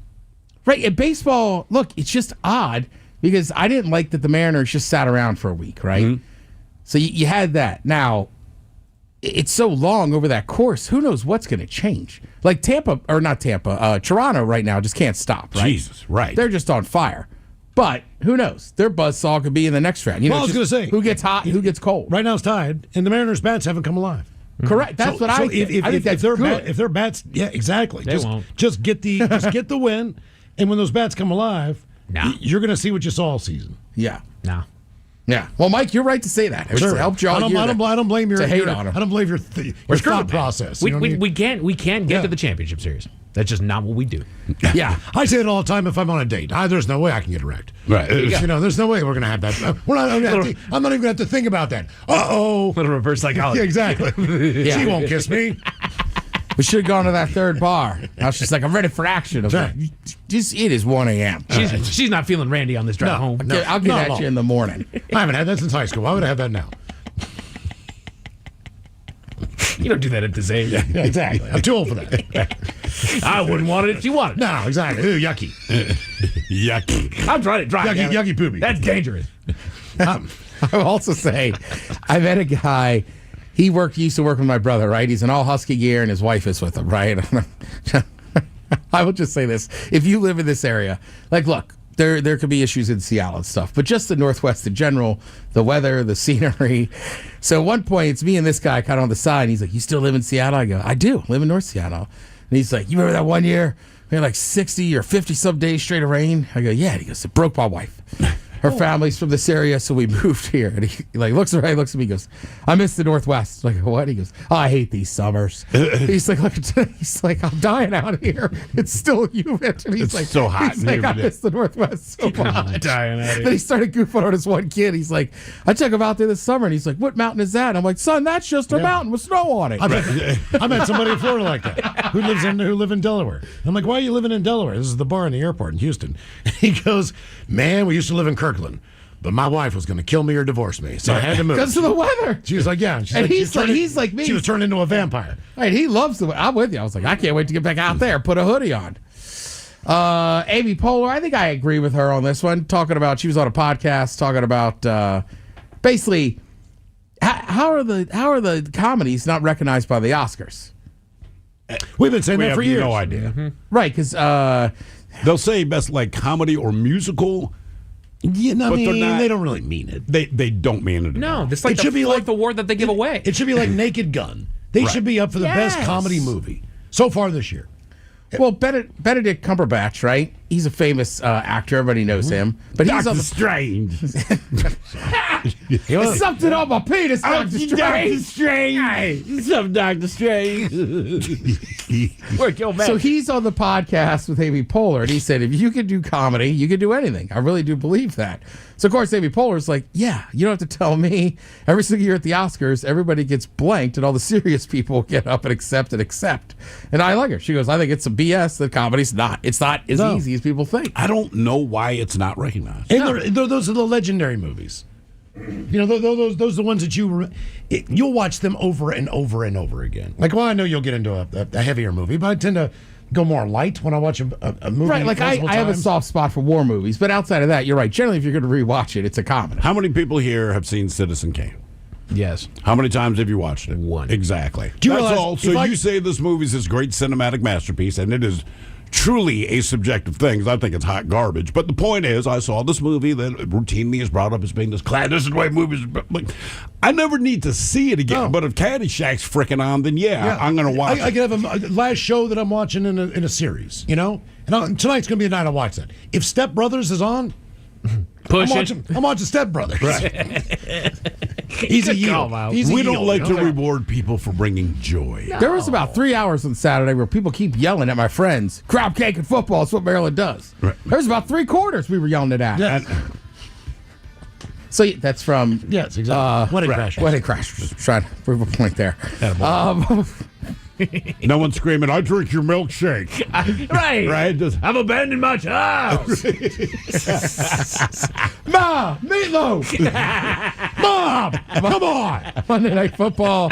You got the Jaguars hosting the Chiefs. After this weekend, the Jaguars might beat them Who by knows? 30 points. Who knows? I know. Thank you, Tim. We appreciate you listening to The Men's Room.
Returns with Miles and Thrill. Now, let's see what's happening in the real All world. right, here we go. Michigan man is upset that someone won the big state lottery. Then he realizes it was him. Meanwhile, a woman is busted stealing a crystal ball and now realizes that her future is looking grim. Pastor kicked off a flight for not having an EpiPen. A deer caught up in a hammock was looking for a peaceful moment of zen. And a 17-year-old wakes up from a nap to find a bear in her house, stealing food from the kitchen. It is time for your headlines. Now, it's time to hit the headlines. Here's my car. All right, our top story. The airlines are at it again. This time we go to Munich, where a woman's allergies kept her from flying. She's got a cacao allergy and has flown multiple times, simply informing the crew, who then make an announcement for passengers to take her into consideration. But on a trip from Malta to Munich, she was told to inform the flight crew prior to boarding her return flight. She received an email response asking her to have emergency supplies at the ready, meaning an EpiPen in her carry-on luggage. But since she's never been prescribed one nor needed one, she elected not to get one and stuck with antihistamine pills. All right, which has worked for her, obviously. Right. Side note, What if is all- cacao? Chocolate. Thank you. Side note, if all you need is antihistamine pills, why are they so worried? Right, why do we need to make an announcement about it? Anyway, but when she informed the crew about her allergy after boarding, once again, they asked for her EpiPen. When they found out that she didn't have one, they told her that she wouldn't be able to fly that day. She spent another night in the area in contact with her general practitioner, getting a prescription for the EpiPen so that she could have it at the ready for her next flight. I'm assuming if she breathes in chocolate. Right. Could possibly have a reaction. Then, Right. Then she needs to bring that. But the fact that she doesn't have it tells me that it's not an anaphylaxis, I'm choking, I can't breathe situation. If all she needs is antihistamine pills, that tells me that she's never had a reaction. That's a bit. She knows what she needs. This has happened to her before. Right. This is, Yeah. Right. So the fact that they make an announcement on the plane. Right. Like, no chocolate for you. Like, Right. I just bought 2 chocolate bars. Exactly. And now, like, that's kind of where I'm at. Should I not eat this? Could you take the pill before you get on the plane? Just to say, look, Right. I took my stuff. I'm good to go. Like, I'm sorry to be this guy, but I will be this guy. It's like, okay, if all you need is antihistamine pills, you haven't had a reaction bad enough that's warranted an EpiPen, why are we making such a big deal that you have an allergy? Why does the pilot? You brought it up. Yeah. Why does the pilot need to make an announcement? Right. I'm sorry if you get itchy on the plane. Okay, nut allergies, like, all right, I get that. You're gonna die up there. Absolutely. Let's But they got an EpiPen. Right. It's like, you don't need the EpiPen. Okay, then why are we Why'd you making, bring it up? Why are we making a Right, deal about it at exactly. all? I am the main event. So here's the thing. So she got the EpiPen after having to spend another day there, right? Right. But when she goes in for round 2, they have no clue who she is and had no issue making the announcement and going as usual. Right. So now she's in a PR battle with the airline about the situation. I felt like a criminal when they kicked me off the plane. It's like, if you'd have just shut up, you'd have been fine. They did not screen you for this. Right. You told them. But if you're, I don't know. Like, I need to Is hear there more not about enough this. like rows distance? Right. I mean, my thought, I don't know what proximity she would be in, but obviously if I'm about to break open a chocolate bar and she brings it up, I'm going to eat it slowly. There you I mean, go. I'm just really fine. But that's the thing, is that if you have like a nut allergy or something where you could have an anaphylactic reaction, like the recycled air that you got in there, like it doesn't matter where you're at in the plane. If there's nuts on there, then they're exposed. They're gonna they're gonna have a reaction. But again, if all you need is the antihistamine pills, that tells me you get itchy. Just take the pill. Right. Call it good. Anyway, there's clearly stuff that I don't know about this. I don't know. No, me too. In other news, we go to Minnesota, where a best man lived up to his title. I love this story. Authorities were called to a wedding venue on reports of an altercation. The story goes that in the waning hours of the wedding, an uninvited guest arrived at the wedding wearing formal attire and stormed his way to the groom. Great idea, by the way. The intruder confronted the groom about not showing up to a funeral that had occurred and allegedly became agitated enough to shove the groom. This is when the best man had had enough. And he pulled a gun before uttering, quote, "We aren't playing that S," and then shot the intruder in both legs. Wow. Yeah, both legs. Damn. Before fleeing the scene with his family. I just love that he got the cool line out. "We aren't playing that." Pow! And hit both legs. Yes. Yeah, because that won't ruin the Dang. wedding day. That's right. Nothing to see here, just a man bleeding. It's already ruined at that Profusely, point. yes. He's shoving the groom. The victim told authorities that he was just there to pick up his kids and family from the wedding and confronted the groom about the missed events, but disputes that he put hands on him, claiming the groom was the one to do the shoving. Charges are being filed and the best man was arrested. I have said this before. I've only once seen a fist fight at a wedding, and it was the same situation. Right? Somebody was picking up Somebody. kids. All right. Right, like my buddy has a daughter, with a woman. She has a new guy. He showed up and proceeded to get into it with my butt. It was just like this. Like, look, I get it. It's coming from a funeral. You're probably pissed. Just not the place. Right. Right. That's all.